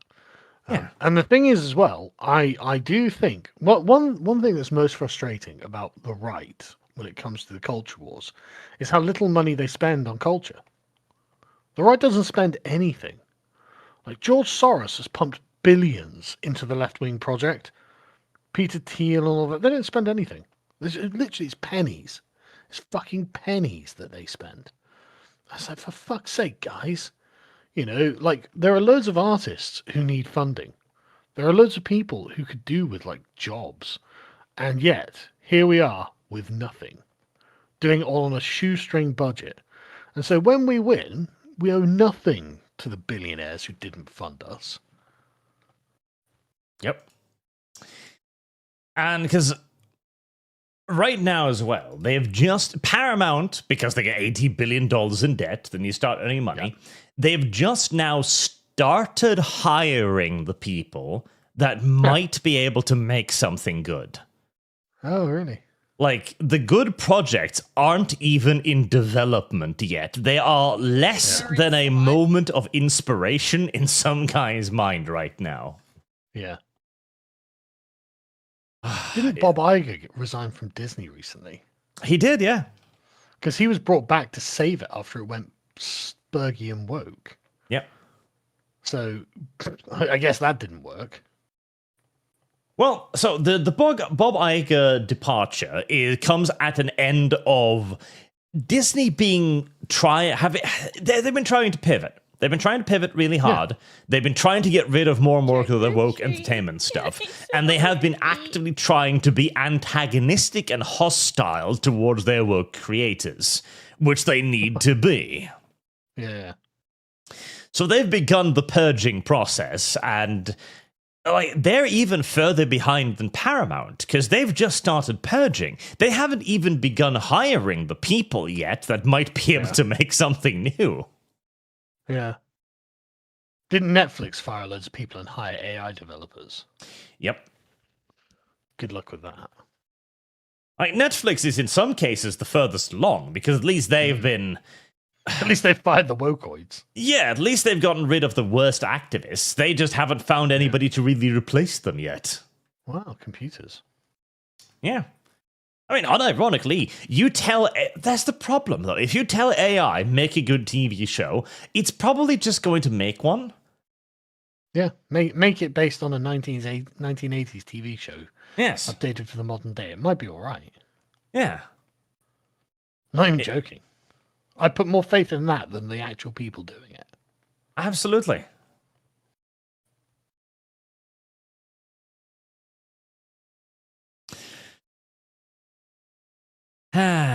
Still, I like that the companies are beginning their transition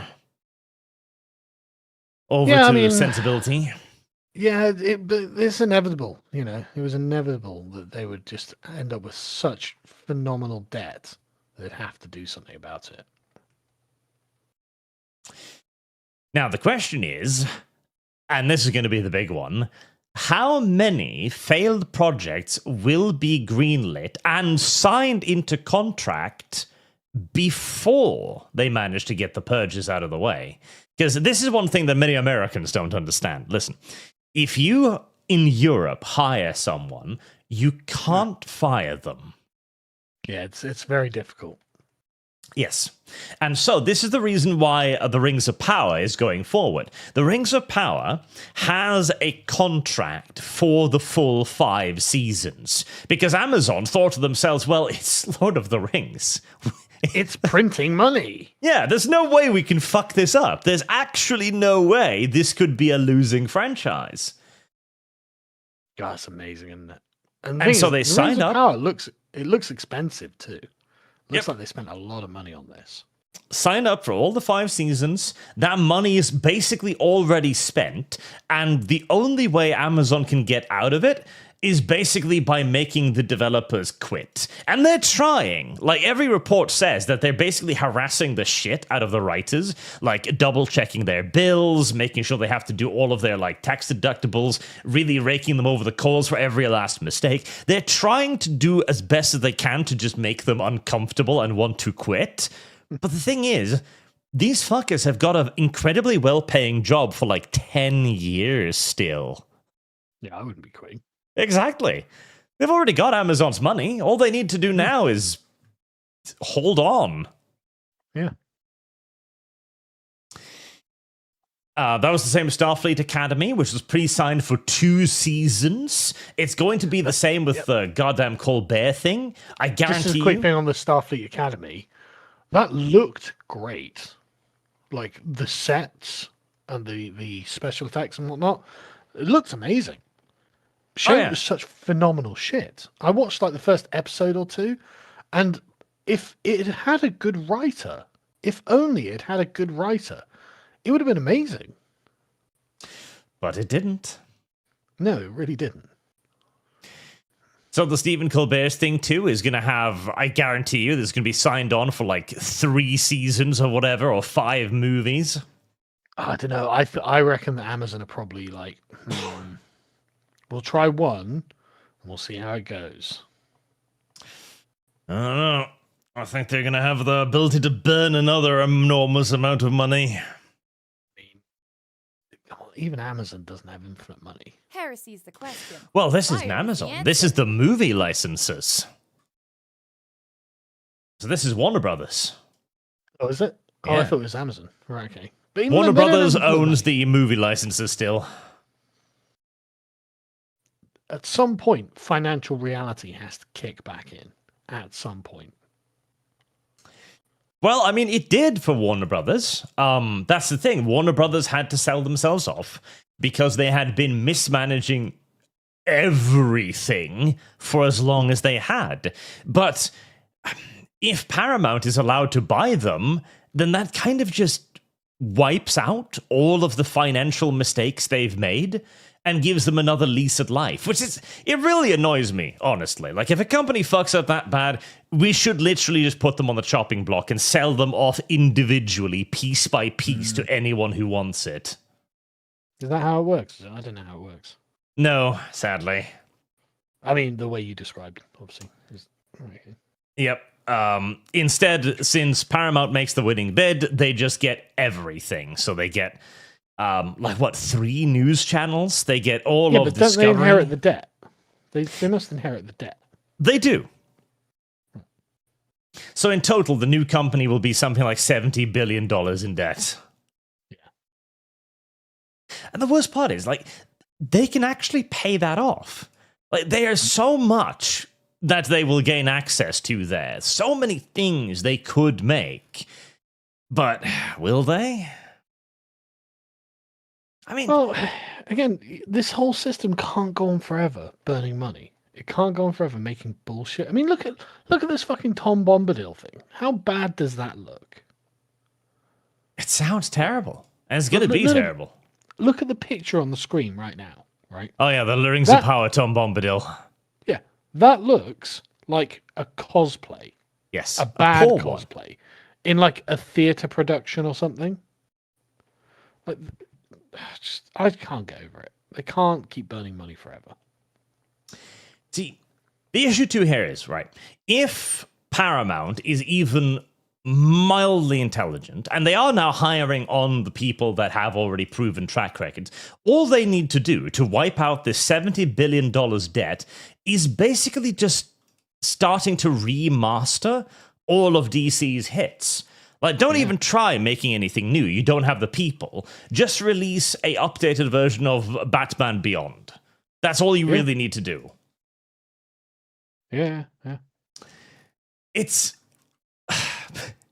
this has been DC's absolute Achilles heel this entire time. There should be no way for them to fail to earn money with characters like Superman and Batman, and yet you can't make that pay. Yeah. And they can't, which is... It's the fucking problem amazing. is very much you in that situation. Yes. You have a character whose name recognition is only second to Jesus Christ, and you still manage to make it a flop.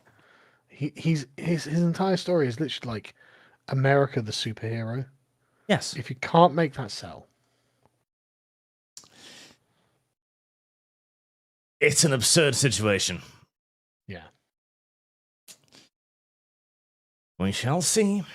I'll see, but I definitely have no hope for the new Lord of the Rings revival. Oh, no. I mean, the thing is weird. Books 3 to 8. So that is... Let me just check. I looked it up earlier. That's them leaving the Shire and then up until where they're saved by Tom Bombadil, isn't it? Yes, I believe it's the Barrow Whites chapter and possibly the tree thing. Yeah, where they get sucked into the tree and saved by Tom Bombadil. Yes. Yeah. So, because they mentioned why that? Why that? Why what that there is a good reason why that was left out of Peter Jackson's movie, right? Yeah. As in, it doesn't add anything to the fucking story. No, it's boring filler. Okay. Yeah. So the reason why they were in the book is because, one, Tolkien wasn't entirely sure what he was doing at that point. There was a lot of world building to do.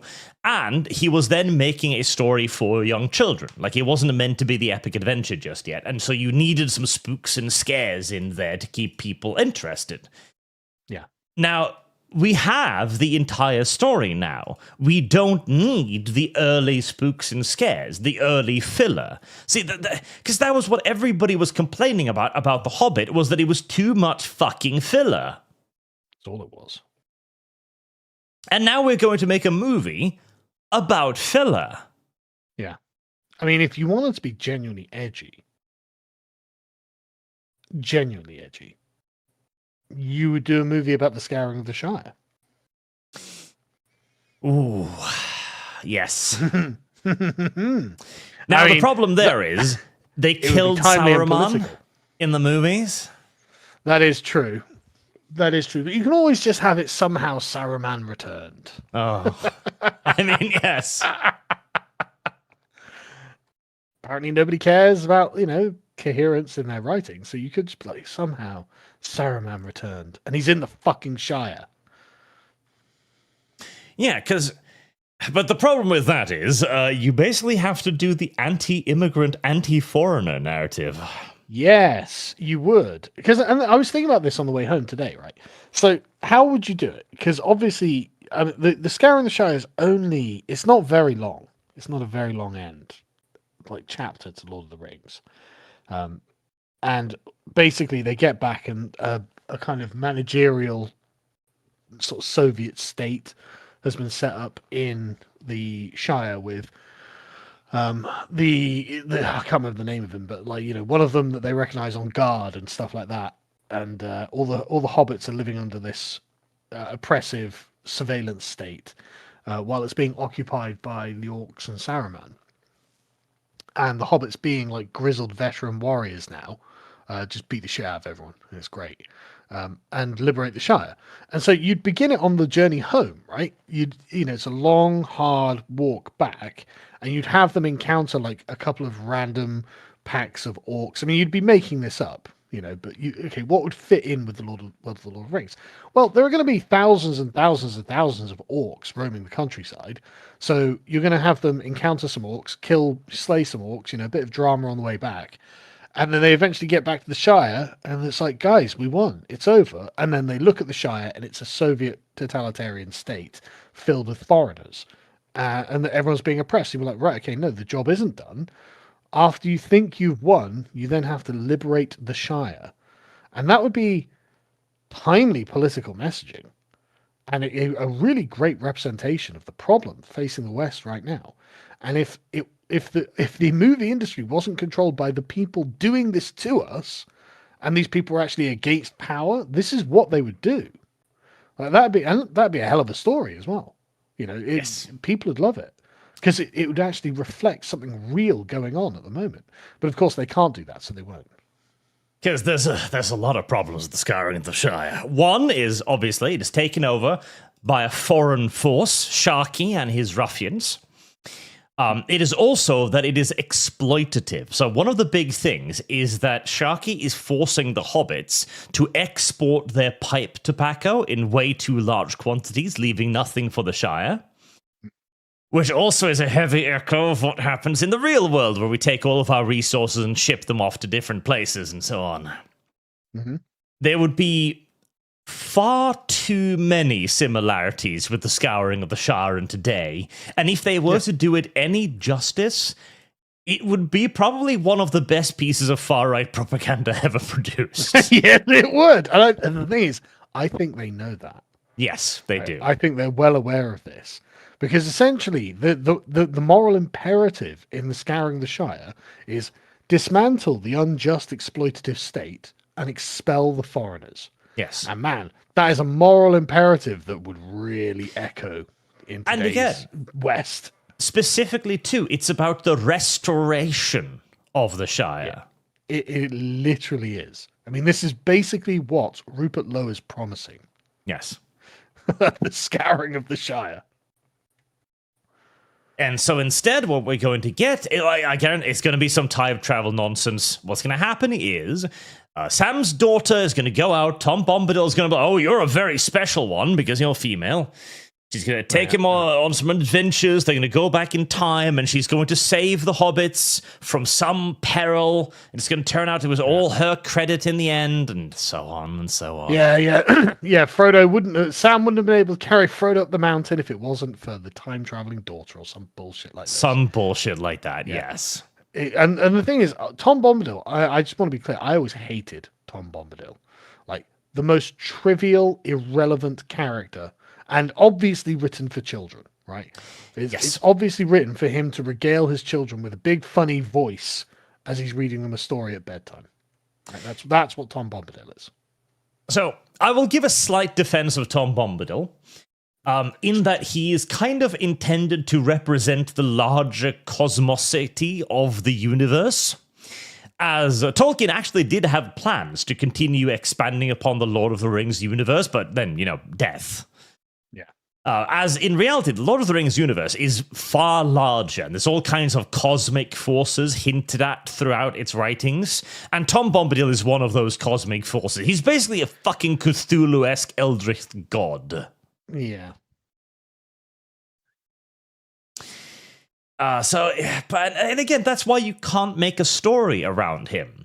Tom Bombadil is not a character that exists within the situation of Middle-earth. He's an entity that doesn't give a fuck about Middle-earth. It's utterly irrelevant to him. He could not care less, which is why they explained they couldn't give the ring to Tom Bombadil, because while Sauron could never touch him, Bombadil would have had no care whatsoever for the ring, so he'd probably just lose it somewhere. This is not a character you build anything on. In fact, it would have been better if he just wasn't in the story at all. Yes. Which is why Peter Jackson made a very, very sensible decision and excluded him. Which is now being overturned. Yeah, I know. By Stephen Colbert. Yeah, again, of all the people to choose to write it. I mean, they've talked a little bit about what happened there. So apparently, according to Stephen Colbert and Peter Jackson, he basically called him up one day and pitched him a story for all of this. Yeah. Which I have a hard time believing to begin with. Yeah. And I guarantee you as well, Peter Jackson. He has obviously been given a lot of credit for The Lord of the Rings. Obviously. Yeah. But if you actually look into all of the things he's done... It's not great. No. Lord of the Rings is by far the best thing he has ever done. Yes, and that was created specifically by him saying, I'm going to put nothing of myself in it. Yeah. I actually don't think he's very good at making movies. Yeah. And I don't know how he got lucky with Lord of the Rings, but if The Hobbit has demonstrated anything, is that magic is not going to strike twice. No. If anything, the reason why he got lucky was simply because he had such an amazing source material to deal with, and so all he needed to do was get out of his own fucking way. And he did, which, to be fair, is a rare fucking talent. I mean, there's so much wrong with The Hobbit that it's just okay, I don't know how you managed to get Lord of the Rings right? I don't know how you did it. And it's not that I'm necessarily even in awe of that. I'm more wow, that was such a fluke. Because The Hobbit, even if it's right, we're going to pad it out. Okay, yeah, sure. Okay, you're going to pad it out. Why using CGI orcs? Why does the Battle of the Four Armies or Five Armies look grey? Why does it look like shit? Why don't I like to look at this? Right? There are real sort of substantive questions of filmmaking in The Hobbit that Peter Jackson fucked up. And it's but how did you do that and not fuck that up during Lord of the Rings? I don't know how you... And you surely had more resources with The Hobbit. There's the dwarves in the beginning. Singing and stuff like that. It's there's no magic or charisma in it, and it's okay, but why not? How did you manage to make that kind of insufferable. You know? You know what I mean, right? So, I will leap at least partially into the defense of The Hobbit. The barrel riding fucking scene. It was retarded. It's literally like a video game barrel riding scene. Oh, and now we need the miscegenating relationship between elves and dwarves. Why? Why have you done these things? Yes. So there were standout it's full of shit. performances in the show. Like Thorin Oakenshield, the character who the actor who played him, did a fantastic job. He did, yeah. There was an excellent, Bilbo Baggins in there. Just to be clear, I don't think he was fantastic. I think he was good, and I would expect him to be good. I would expect them all to be good at least. And if they were all just good, then it probably would have been a good film. You know, it would have been worth watching. But as it is, I just don't think it was. And a lot of that is down to bloat. It was too much, and the entire decision to cut Smaug at just from the end of the last movie and kill him at the beginning of the third. You know, I didn't mind that so much. Trick or treat. What I mean, the only redeeming things about the film, in my opinion, are the Smaug scenes. Because was it Benedict Cumberbatch voicing Smaug? He does a very good job, actually. Yes. And you can tell that the dialogue is just lifted directly from The Hobbit. I mean, I read The Hobbit a number of years ago now, but the dialogue sounds Tolkien-esque, and there's a nice cat and mouse game being played. So it's actually an interesting scene. But, like, compare that to the bit where they're in the elven town, or the bit where they're escaping on the barrels, and it's just like, this is shit. Like, really, really shit.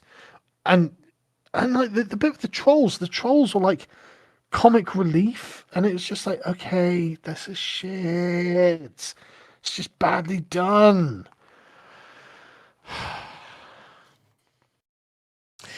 Yep. So I don't think the old crew is going to save Colbert's shot at this. No, I don't think so either. I think it's going to be shit.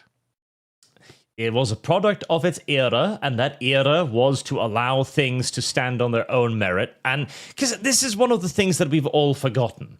The star isn't supposed to be Peter Jackson. It's supposed to be the movie. He's just there to facilitate its creation, nothing more. And also, like, think the cast in the original Lord of the Rings was so good. Yes. Like, they really struck lightning there. Like, lightning struck there. It was such a good cast. Where actually every actor really embodied the character they were playing. But, like, in The Hobbit, like, okay, you got Stephen Fry as, like, some corrupt mayor of Bree or whatever. It's like, it just felt very theatre kid, you know? Like, very, like, I don't know, just shit. The whole Bree sequence was shit. Couldn't stand it. It's also, how do I put it? It's also just like the miscasting of that too. So you get Stephen Fry, talented man, and what you cast him as a fat, inconsequential mayor. Yeah. Yeah, why? Why? Why? Yeah. Why? Was it just to have his name there somewhere to be like, yes, yeah, we did that? To be honest with you, Stephen Fry would have probably been a more interesting Tom Bombadil. Probably, yes. You know, like, these are terrible choices, and you keep making terrible choices. Just resign yourself, chat, to the fact that entertainment is dead, and will be dead for a while longer. All of you who are fans of Harry Potter and Lord of the Rings, you are simply about to experience that which everyone else has already suffered through. I'm sorry, but it has to happen. Yeah, it's just a rite of passage. But it's all right. Yep. We're going to be here for you. We understand they're raping the thing you loved when you were a kid. Yeah, I know. They do this. But don't worry, it's just a demon wearing what you love as a skin suit, saying "kiss me." You don't have to love it. It's an attack on you. Just be aware of it, and then it won't hurt. Yeah, you're just gonna have to suffer through it. Yeah. Just ignore it. Don't watch it. Right, let me start it on the catching up now that we've wrapped up that too. To Luxon on Streamlabs, the reason the right does not consider the UK the greatest ally is because now the UK is everything we don't want, completely conquered by migrants, totalitarian surveillance state, and they're doing their best to export their crap to the internet. You do need to get a hold of your legislature, Sargon. They are doing weird things on the internet. Yeah, I know. Do you want to, Rupert Lowe? So in Britain, we have something called the Diversity Awards. Of course you do. No idea what they do, what they're for. But Rupert Lowe has tweeted out, Restore Britain narrowly missed out on this year's British Diversity Awards. Devastated doesn't cover it. We will get our revenge by sacking every last DEI officer working in the British public sector on day one of a Restore Britain government. Yes. Banger. Yes. Absolutely yes.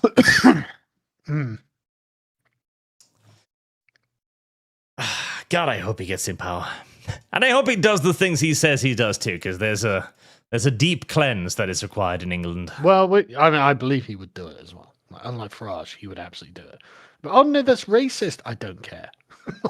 Literally, here's the answer. We already know the answer. I don't care. I'm sorry. I'm sorry that it's going to be racist, but the left made us do this. Simple as. I'm not even sorry. I don't care. Not even. Don't care. Don't care. That's the right. And that's Rupert Lowe's stated position from day one. I don't care. Which is a rousing motto. I wonder if there's any language in which it sounds even better. It's It's exactly the right position though, because it's through your caring about their moral injunctions that we end up in this place. You just can't allow yourself to give a shit about their opinions. Fredden58, hear kneecap for the first time. Forcing the Cubans to endure them should be considered a human rights violation. Probably why they lost power. Definitely not a Frenchman. Talk about how many people died during the concert. Allegedly, we must say on YouTube. Well, how many people allegedly died during the concert? We don't know, but hospital where everybody on ventilators allegedly died. Yeah, good point. Yeah. Fredden, did Hasan bring any shock collars? No, but if we had managed to link his shock collars to Cuba, maybe we would have solved some of their energy prices.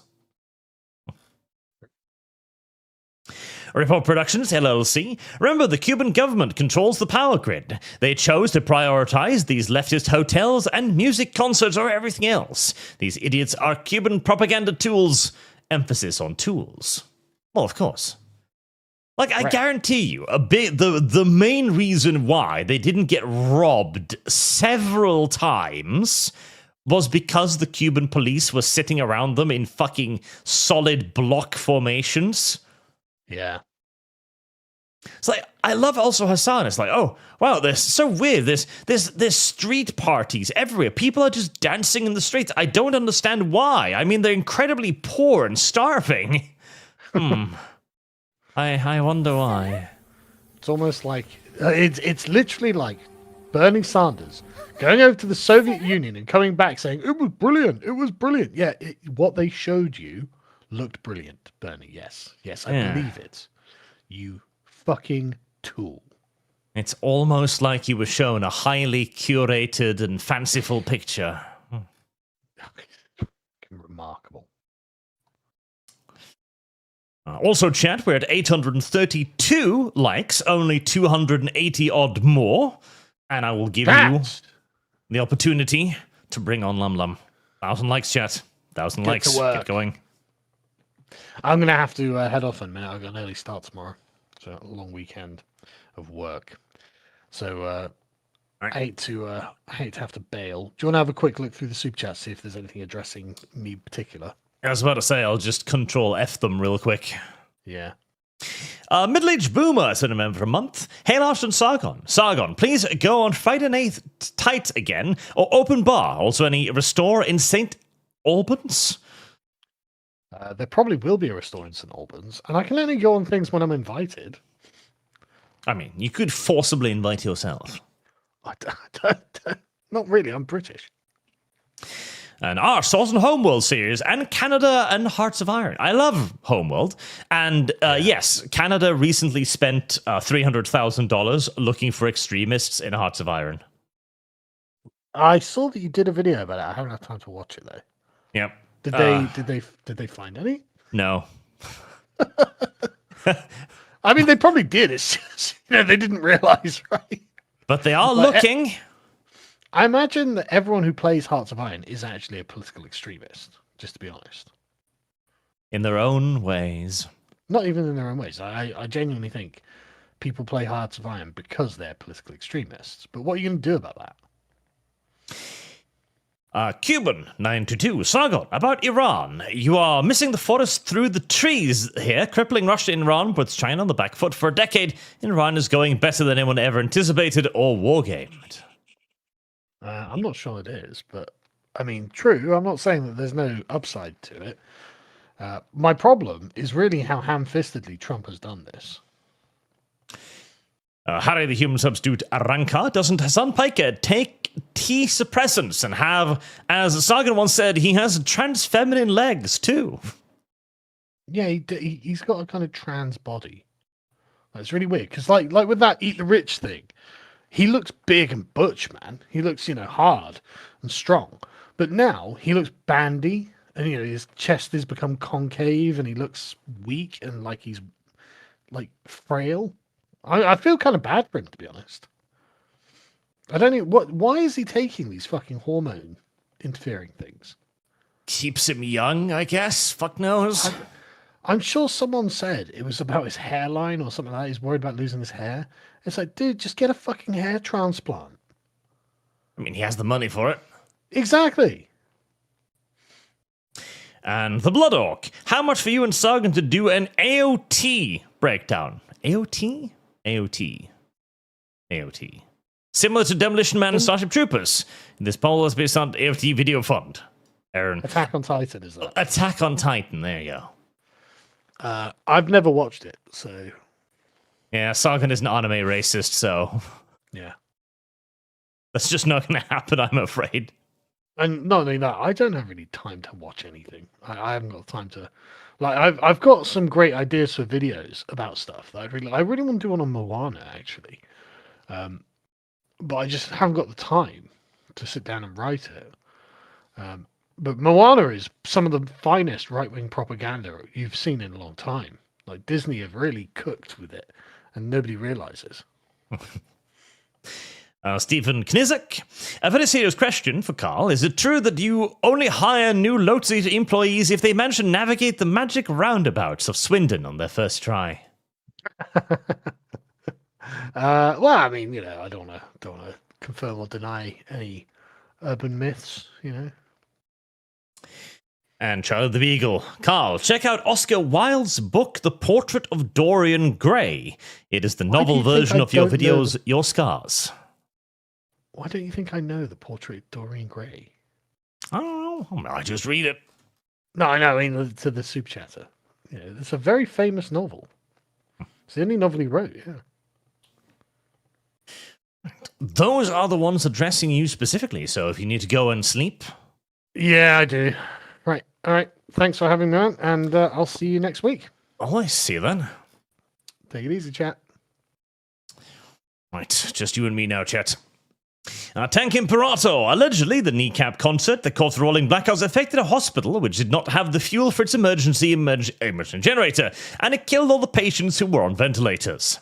Now, again, I do take that with a grain of salt, because you'd think they'd make sure to stock the hospitals. You'd think. But this is real life, and it is weirder than fiction, so... Chimera Q. My uncle is Cuban. You'll never meet a bigger hater of Cuba than Cuban Americans. They proved capitalism works in Florida, while leftists fawn over Castro. Middle-aged boomer has been a member for 1 month. Thank you very much, sir. Hail out to Sargon. Sargon, please. Oh, I read that one. FNT. Yes. I need to go back to FNT more, too. That is kind of enjoyable. Even if it is too many people for my poor Norwegian sensibilities, I still quite do enjoy it. I need to do more to get into their favor. Yes. Yes. I'll get to work on it, slowly but surely. Marcus Jackson, find the difference between these two pictures. One is a photo of a rubber dinghy full of Channel migrants. The other is painting of a long ship full of Vikings.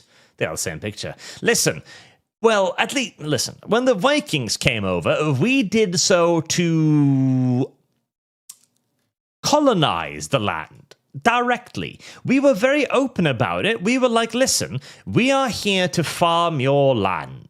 Okay?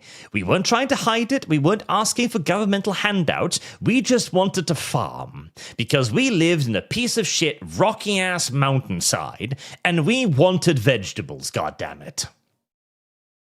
Fred58, if you want an argument against democracy, think about all the people who give Hasan money.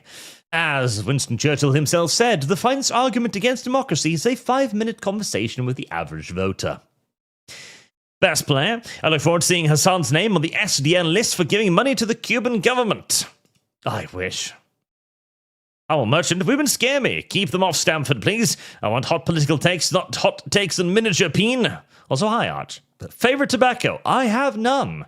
I have basically no vices. I don't smoke, I don't drink, I don't do drugs. My only vices are Coca-Cola and chocolate. Marine Alva. The woke has stopped using Nazi and racist as an insult and are now calling anyone that disagrees with them a PDF file. Strange given their opinion on Kenosha Kid, but I'm sure Art has already explained why. I can indeed explain why. And thank you for the 20. My favorite super chat is the $20 one. Because it's oranged. It's because the left is simply trying to use the right wing's verbiage. Because 2 years ago, the right was calling the left pedophiles. And since the left is literally actually physically incapable of having a independent thought, they've simply taken that and they're using it. That's literally it. They are fatally unoriginal to the point of what you would think would be self-deletion. Ochikador for 500 warp tokens. Games Workshop is just following the EU and making it fair for all the other mini companies by having no uniqueness. That's true. It's very nice of them. Fred in history doesn't repeat, but it sure does rhyme. It does. Tunisia, I'm beyond thinking these champagne socialists are vapid and foolish. They are unambiguously evil and need to be rebuked and condemned as such. Unfortunately, their audience have already been quite solidly captured. Corporate Duck, greetings, Viking and Saxon. Did you see the Albanian illegal in Britain whose additional been convicted for organized crime wasn't deported because the chicken nuggets in Albania are terrible? What? That sounds like an unbelievable reason, even by today's standards. Sujad, Europe badly needs modern Vlad the Impaler. Your whites are far too soft to my people and third worlders. Unfortunately. Sandu, Piker seems to love doing things for those weaker than him. First his dog with shock, shock, shock, now making youths dance for food. What a saint of a person. Indeed, he should truly be canonized for his endeavors. Mason Miller, Arch, in Crimson Desert, you can get pets to pick up loot for you. That would be useful. Selects, all these first world socialists making donations to Cuba to save the starving and sick are giving their donations to the Cuban government, who then sells the donated goods to the population for USD. Brilliant. Charles the Beagle, thinking about your look smack heasing video, is the consequence of post-industrial HR corporatism. Well, it's the consequence of an ever more matriarchal world, where literally now men are competing for other men's attention. Casey Jaeger, for $20, I call it white MLK syndrome. They desperately want to be viewed in the positive light of a civil rights leader, so they desperately try to recreate the civil rights era in a modern day, to cleanse themselves of white guilt. In part. So this is obviously the good old-fashioned classic fetish fantasy, basically. This is the people lying in bed at night, dreaming up scenarios where they get to be the savior. That's what they're doing. They are building this as a narrative.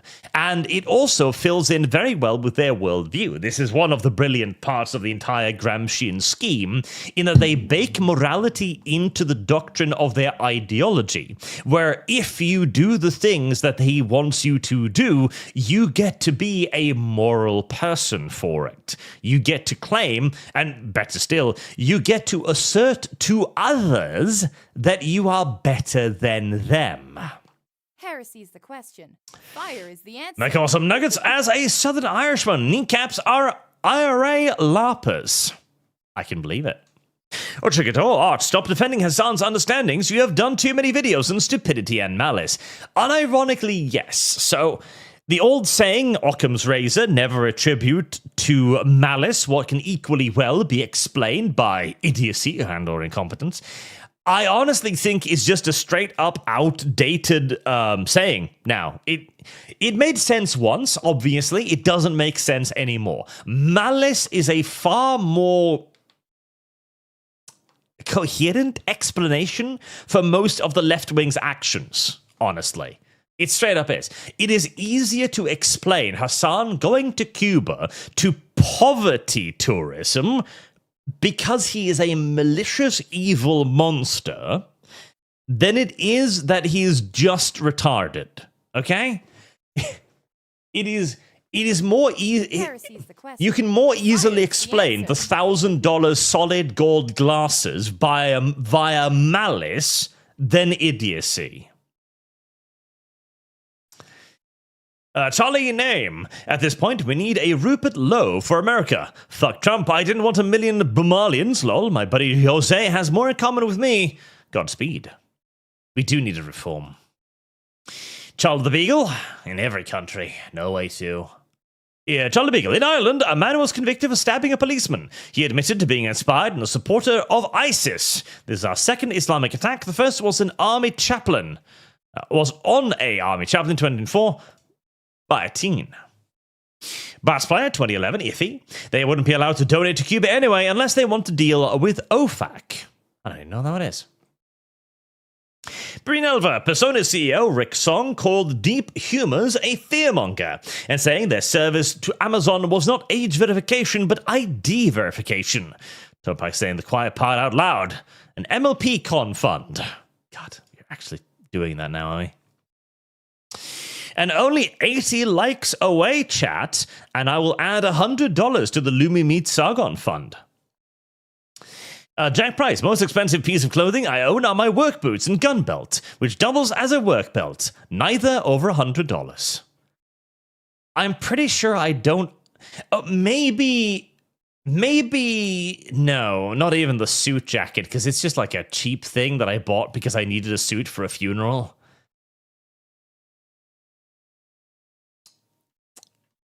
Yeah, I genuinely don't think I own anything that costs $1,000.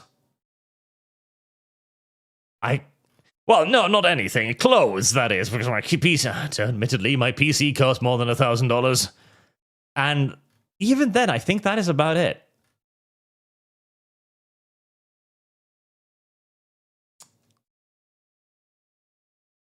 Yeah, I can't think of anything else. Like normal. Charles the Beagle, Carl. Oh, why didn't that get Control Left?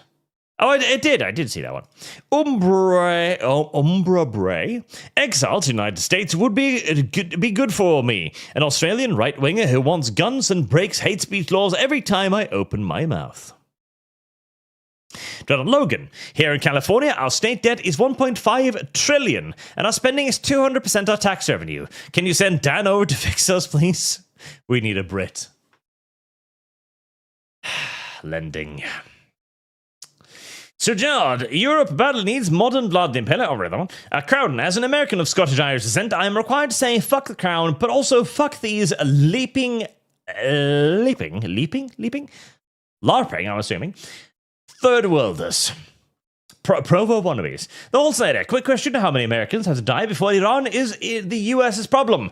People say it's not the US fight, so I'm curious at what point does it become the US's problem? Well, as the world policeman, it has always been the United States' problem. It's just that they very recently decided to actually do it. Marksman, to be fair to Peter Jackson, he took on the Hobbit trilogy after Guillermo del Toro bailed on the project mid-production. A lot of Guillermo's decisions had to be carried forward. Also, Jackson is a lefty now and probably won't take his advice. Or COD Fund. Yes, I imagine he's probably gone a lot more progressive over the years. Sentinel Rex, Hasan is the embodiment of if you're going to be a piece of shit, you might as well go all the way. That is true. At least he's dedicated to the bit. Tank Imperato, apparently the only reason Kneecap was there was because Mr. Piker invited them. Well, of course, probably paid for their plane too. Charles the Beagle, fun fact, half of Turks are genetically Greek and the other half Armenian. That's why they don't do genetic tests. Kaisiega, fly to Cuba, mog the poor, mission complete. Gerald Logan, I heard that the Cuban government sponsored them. I wouldn't be surprised, but they probably wouldn't want to announce that, as I'm pretty sure that would make them, well, agents of a foreign power? GG France been a member for 12 months. Thank you very much, sir. Good day, lads. Glory to you and your house art. When do we get the Italians on the bridge? I am trying. I've had him scheduled for like 3 weeks now, and it's just not fucking happening, apparently. I am working on it. It's just taking time. But to be fair, pregnant wife and everything. Hopefully, we will have the feral historian on next week, though, which should be a lot of fun. And hopefully, he should not be as difficult to book. I hope and pray. Volleyball chartered flights are what travel agencies use for vacation destinations when you get 200 people to ship. Lumiere Z, VTM Redemption, and Witcher DLC. We shall put that towards the funds. Where is it? I need to find a better way to list this shit. I really do. Feeds and seeds shortages are part and parcel of living in a communist utopia. They are, that is true. Space Wolf Blackmane, 19. Good day, gentlemen. The fall of the older world is progressing on track as far as anyone can tell. And that brings me in mind for the simpler things. Have either of you checked out American football? No. But I do know that you kick the ball sometimes, and it's between the two-prong thingies. I know that. Morgan McConnell, to make Arch a canon 40k character. I would like that too. Tank Imperator, Mr. Piker, did brag about visiting an establishment in Germany that was later raided for having minors working the trade. Ah yes, the Artemis Brothel.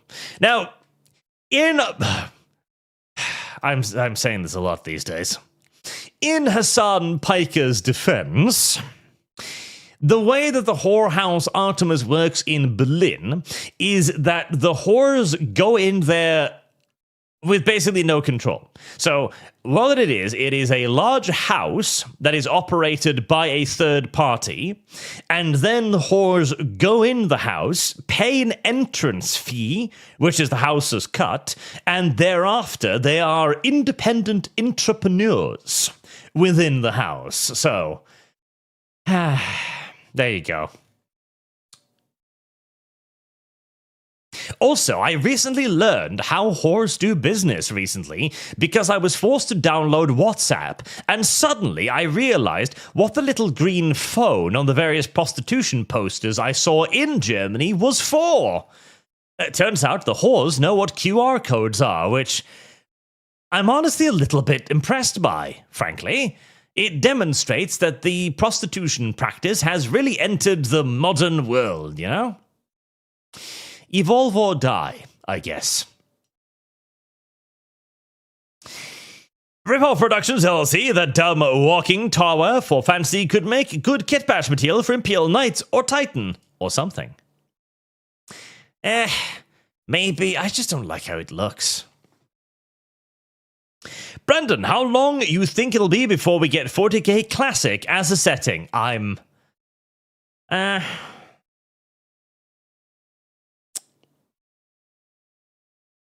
I don't think they'll murder 40k anytime soon. I could see them murdering Age of Sigmar. I could see that happening. I really could. I don't see them doing it to 40k. At least not immediately, not anytime soon. Alice Addison, another problem with Warhammer, too much detail. It's strange to say, but it's true. These mods are too busy with random crap. Yes, I would actually agree with that, because a lot of the beauty of the original design was that it's actually quite clean. The original Warhammer models were just like Landsknechts, basically, and that looks cool, and it's nice and clean and simple, whereas most of the Age of Sigmar shit is just covered with too much random garbage. And okay, the reason for this, by the way, is copyrightability. All right? I'm sure many of you saw the recent new little Armageddon Steel Legion thingies, by the way, which was probably just thrown up in a couple of hours, probably, as a bit of damage control. But look at these new Steel Legion guys. Like, they've got chest plates now, they've got shoulder pads now, they've got A's on their helmets for some fucking reason. They've got greaves now. They've got little armors on their hands now. Their fucking gas masks have a weird kind of like sideways things to them for some reason. This guy's got a Vox grill on his. These guys have oxygen tanks. It gets too much. And all of this is done to make them copyrightable. That's why. They are doing this so that they can claim to own the Armageddon Steel Legion in this particular way. This is a focus on a copyrightable character rather than a good character design. In fact, here's the old Steel Legion. Or like this is a very clean and nice design. What they've got is they've got their own unique lasgun, which is a carbine version with a butt end taken off. They've got a German Fallschirmjäger style helmet. They've got simple gas masks, and they've got those cool glare visor goggles, and then a greatcoat. That's all you need. They look like cool, solid, mechanized infantry, whereas these guys, they look like they should be fighting for the Avengers. I don't like them. I do not like them. Murky product. Leftist ideology makes sense when you view it as an ideology of selfishness, or their policies are made so they can feel good about themselves. Well, again, that's the brilliance of the Gramscian doctrine. It is basically founded on the idea that people will want to feel good about themselves. And people almost always want to feel good about themselves. And there is no feeling good about yourself quite as good as moral superiority. MJ Bull, Colbert being involved with this seems to be a nepotistic opening for his son as a screenwriter. Jackson, unfortunately, is on board for this. I did hear that too, that he's going to co-write this with his son or something. Fredden, 58. I'm just going to say it, copyright should be abolished. Why should these morons have absolute control of franchise instead of the fans? I mean, I'm with you. I'm on your side. I don't disagree.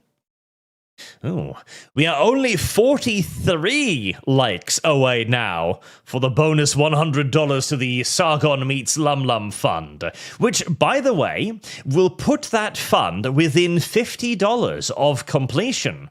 So you got to get it going there. 42 more likes, chat. 42 more likes. And you've all but guaranteed that Lum Lum will meet Sargon. I feel like you're going to regret that, but it's up to you. Stephen Knizek, Samuel L. Jackson stars as Voldemort in the spin-off movies Snape's on a Plane. No, I want to give it to the black lady who played in Wicked.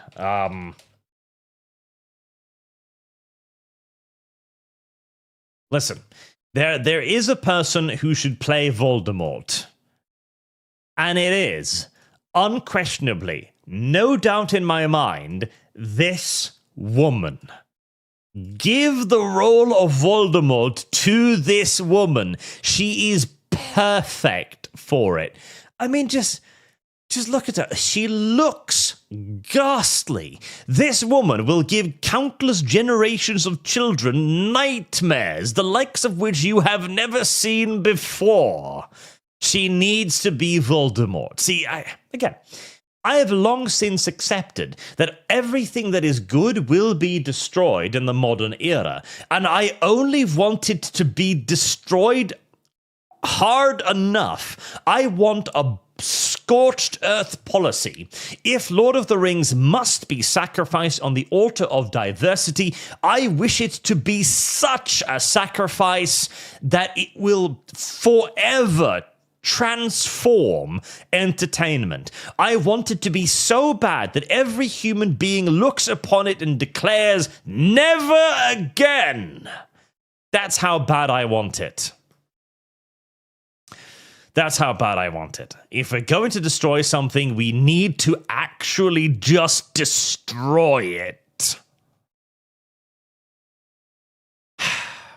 Charlie the Beagle, fairy tales do not tell children the dragon exists. Children already know that dragons exist. Fairy tales tell children that dragons can be killed. K. Chesterton. Elric Saga weaponizes the algorithm and echo chambers, promote white businesses and media, and don't watch hostile propaganda. Oh, and we have hit 1,000 likes. Congratulations, chat. Congratulations indeed.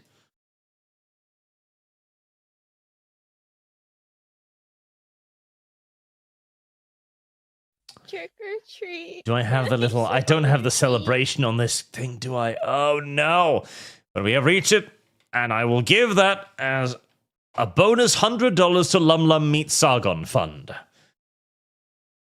There you go. I'll start doing this more often. We'll just do a little... Chat should select funds that they'll get as bonuses for reaching a set amount of likes.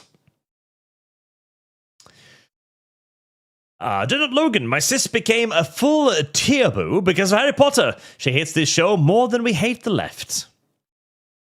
Sentinel Rex, Guillermo del Toro is to blame for many of the reasons The Hobbit is this crap. Jackson was not supposed to direct it, and del Toro left the production. Service guarantees citizenship. I don't actually know anything about the drama around it, so I'm completely new to this. Best player, the only good thing to come out of The Hobbit is Riddles in the Dark. Oh, I See Fire. Question. Fire The ginger dude's song, I See Fire. That is a great song. That is a fantastic song. I will defend that to my dying day. Shaman McLamy, what I've heard, Tom Bombadil was a doll Tolkien's children had that he incorporated into the Lord of the Rings, supposed to be a happy-go-lucky figure. He is. A happy-go-lucky, that is. Dreyfy, make Tom Bombadil an SCP. Though I haven't looked into SCPs in a while, and last time I brought it up, you guys mentioned that it had been made into homosexual mess. Yes. The SCP Foundation used to be absolutely amazing. It is not anymore. It has gone extraordinarily woke, and it's quite sad. The malcontent, like I said, when Amazon made Wigs of Power, do it flesh billions down the toilet of W Paramount, and you know they will use AI. I mean, honestly, I wouldn't actually mind. Okay, listen. Let's see here. Is this owned by who I think it's owned by? Let me... No, it's Disney, isn't it? Yes, it is. It's Disney. But anyways. So, listen here. I am actually perfectly fine with them using AI for certain things. Like, okay, what I would like to see the most immediately from Warner Brother Paramount is for them to just go back in time, go back to their old stuff and remaster it using AI, because this is something that AI would actually do incredibly well. Imagine the original X-Men animated series, right?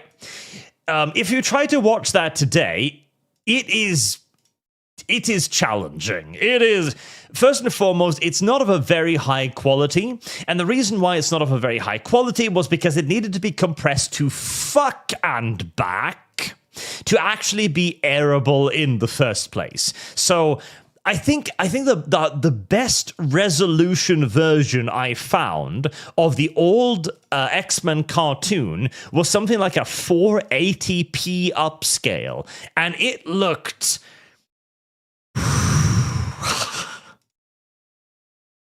it looked bad. I mean, it was genuinely difficult to watch. It was genuinely hard to watch. I would have no problem whatsoever with them going like, okay, we're just going to use AI to upscale all of this. Redraw it, upscale it, smooth out the animations, and make it 1080p. No problems with that at all. I wouldn't, not a problem. Not a singular problem, and then re-release it. Now, what I would have a problem with is if they change it, if they try to update it to modern standards. I want it made straight, a complete one-to-one conversion. That I would like. I'd be happy with that. They could do that with basically all of the old 1980s control, the original Spider-Man cartoon. Absolutely. Feed it to an AI, have it upscale it, put it in 1080p, modern resolutions, smooth out the animations a bit. Absolutely. Absolutely. No problems. And whilst they're doing this and earning bank by doing so, go back and revitalize all of the things you left behind. Fucking new seasons of Batman Beyond. God help me, we needed more Batman Beyond so goddamn badly. We need more Batman Beyond. We need more Justice League Unlimited. You've got so much stuff you can just pick up and run with on day one that would be near guaranteed successes in a time that is just fucking starved of entertainment. Listen, begin with Batman the Animated Series, feed it to the AI, upscale it. Now, honestly, that's already in a really good resolution. I've already got like a high quality DVD version of Batman the Animated Series, which looks great, by the way. Genuinely, it's better animated than the stuff we get today by a long shot. And then, once you're basically done remastering all of it, the whole DC extended universe, just continue. Announce then and there that, oh yeah, we're just going to keep going now. There's going to be more Batman Beyond. There's going to be more Superman the Animated Series. There's going to be more Batman the Animated Series. We are literally just going to continue making the stuff that you fell in love with to begin with.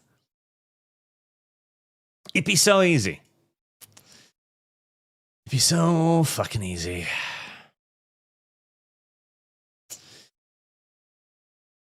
Hello, Saga. Things gotta get done whether low wins or losers. Michael Dobman, give this money to... Oh, skip. Don't do that to me. Don't do that, YouTube, you little... Give this money to Arch Blab's visit to Disney. I'll have to bring Blabs along. That's just gonna have to happen now. MJ Bull, 5156. The problem is that the left has a well-documented history of their philosophers arguing for loving children. Well, of course. I mean, Vorsh has literally argued for that live on air, that the age of consent is a consequence of capitalism. Oh, SWAT Cats. Fuck yes, we need a remaster of SWAT Cats. Oh god, I would love that so much. I love that so much.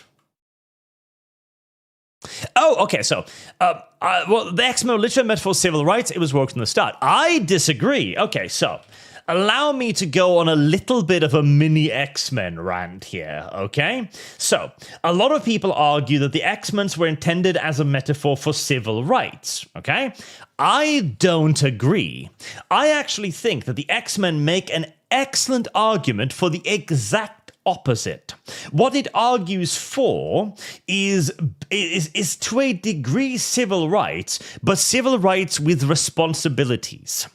The simple fact is that mutants are not normal people, and this is demonstrated throughout the X-Men series. Perhaps best of all, honestly, in X-Men Evolution, right?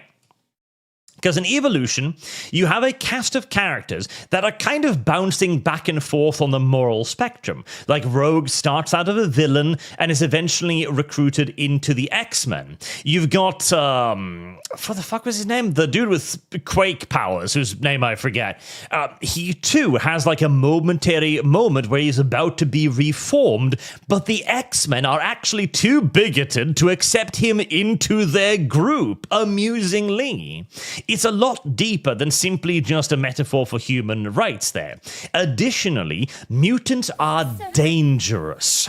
Mutants need to be registered. Mutants should only, in essence, exist within the highly structured setting of places like Xavier's Academy, where there are rules, there are boundaries, they wear uniforms, they are only deployed when the professor says so. They are, in essence, highly regulated special ops team.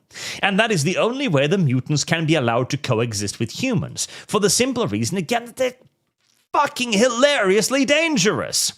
There are even examples in the wider X-Men story of, what was his name? There was one mutant that basically awoke to his powers, and his powers was just being a walking biological weapon. He wipes out an entire town through no reason of his own. He isn't trying to do this. It's just his natural mutation. Everybody fucking dies, and Wolverine gets sent in as the only person that can survive the exposure to the biological dangers, and he just slits his throat. He just fucking kills him. And even whilst doing this, he is explaining to the kid, like, nobody's ever going to know what happened here, because it would set mutant rights back decades, because the humans would realize how dangerous we are. X-Men at its best is a very intriguing argument between fears.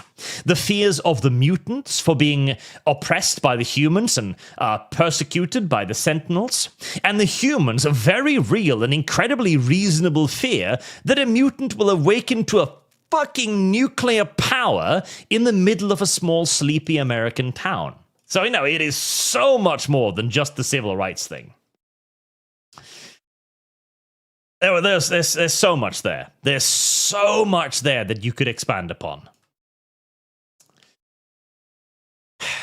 Anyways, that was my little X-Men rant.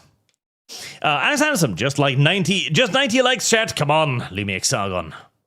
Or Chickadoo, Arch, it is a savior without having to work for it. Yes, it's all the moral superiority and none of the hard works. Definitely not Frenchman. Any tips on miniature painting for new people? Pay somebody else to do it. That's my honest to God work advice, because I don't have time to paint anymore. Is this how you choose to interpret it? Asks chat. I thought Stanley was pretty explicit in pro-civil rights thing. This is the death of the author to me. So I'm sure Stanley probably did say something like that. Oh, it's a civil rights metaphor. I don't care, Stanley. If you were making a civil rights metaphor, it was an incredibly poor civil rights metaphor. Because here's the thing. A black person, even if, no matter how racially realist you get, is not an existential danger to me. A singular black person is not an existential danger to a society or a town. A mutant fucking is. If you get unlucky and you roll the dice on that mutant, you literally have mutants who are walking nuclear fucking reactors. You have characters like Jean Grey, possessed with the powers of the Phoenix, which, makes it debatable whether or not she is a mutant, etc. If Jean Grey has a hissy fit at the wrong time, Earth disappears. Okay? We should absolutely regulate the fuck out of these people.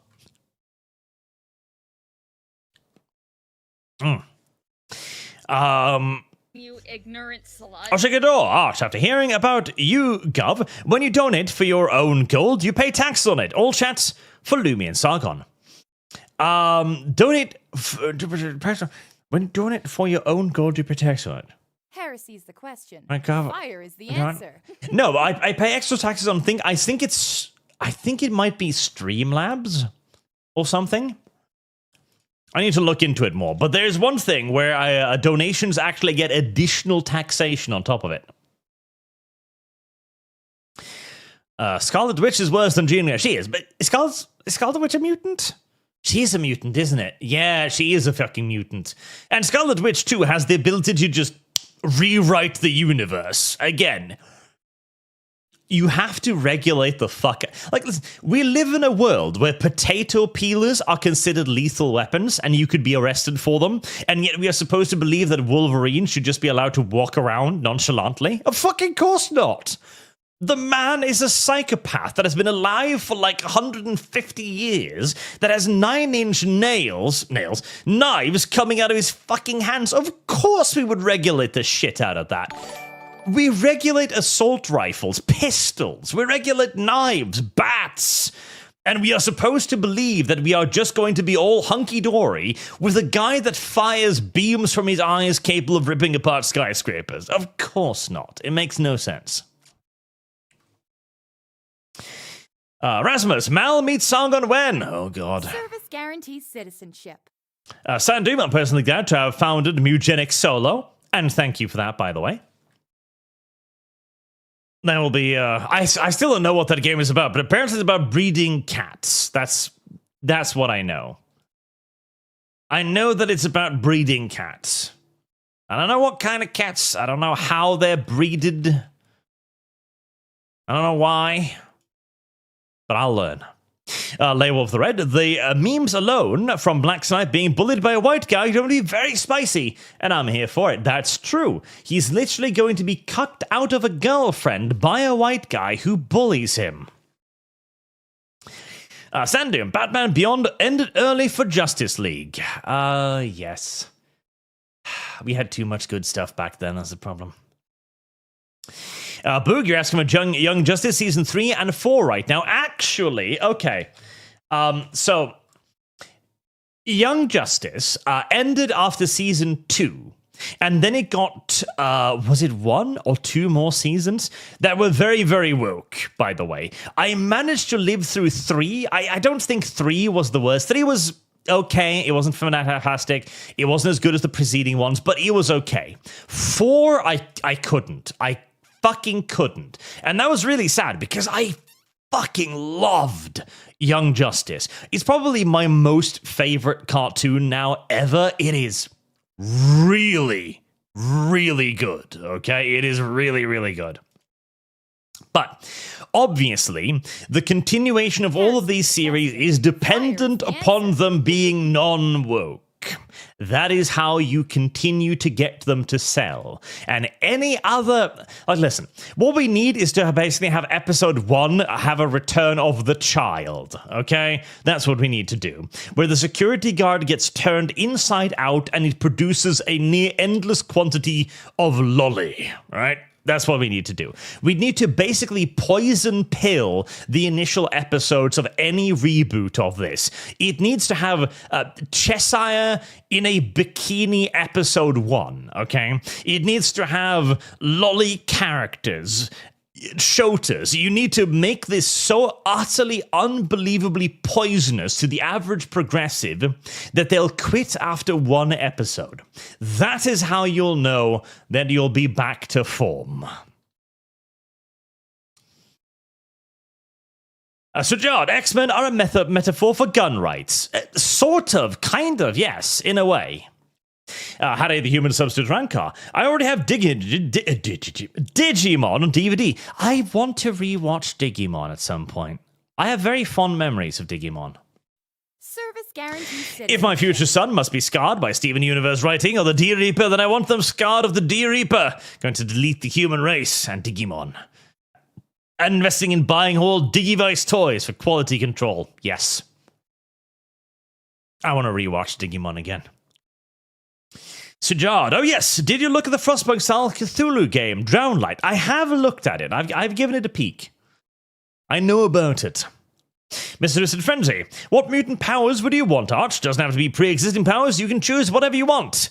Overlord 2 fun. Well, I would like my mutant power to be Superman. Nice and simple. Just give me Superman's powers. In other words, however much power is required to win the current situation.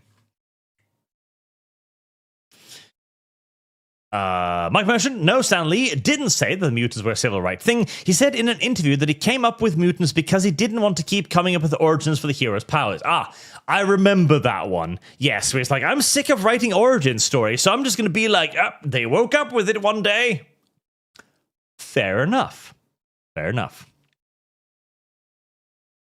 Because the problem with mutants' powers is they're always shit, and they've got weird drawbacks and stuff. Oh, hold on. Okay, I know. Okay, listen here. So, I'm going to take the other classic, which is the mutant superpower to cancel out other mutant superpowers, so that I can date Rogue. There you go. There's the superpower. Now, technically, mind you, here's the problem with that. If you actually have the power to neutralize the X gene, that might work on people like Rogue or Scott, right? Storm, people like that.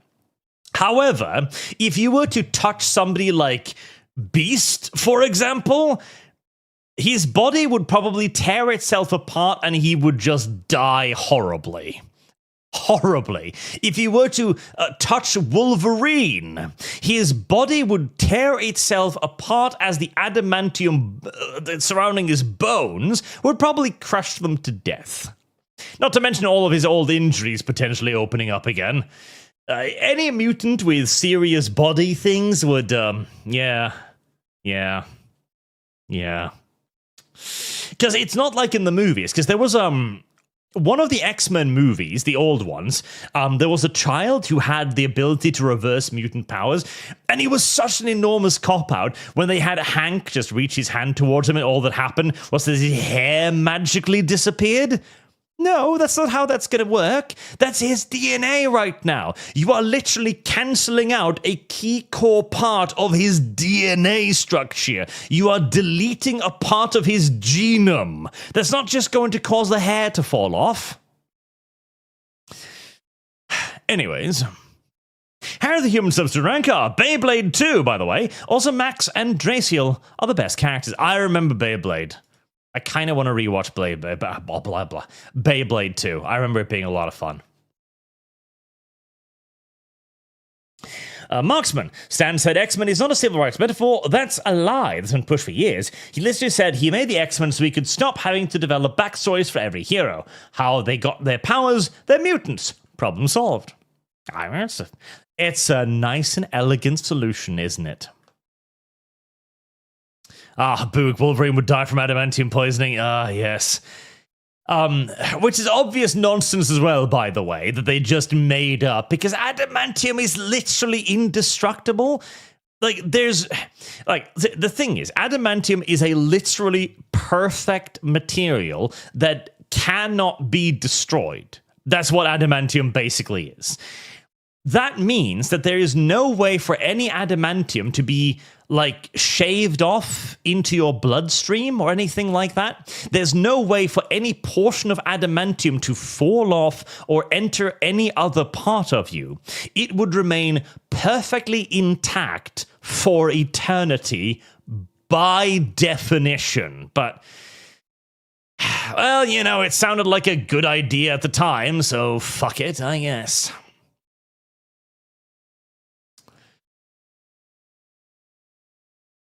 When is the Digimon Smash? Oh, pass.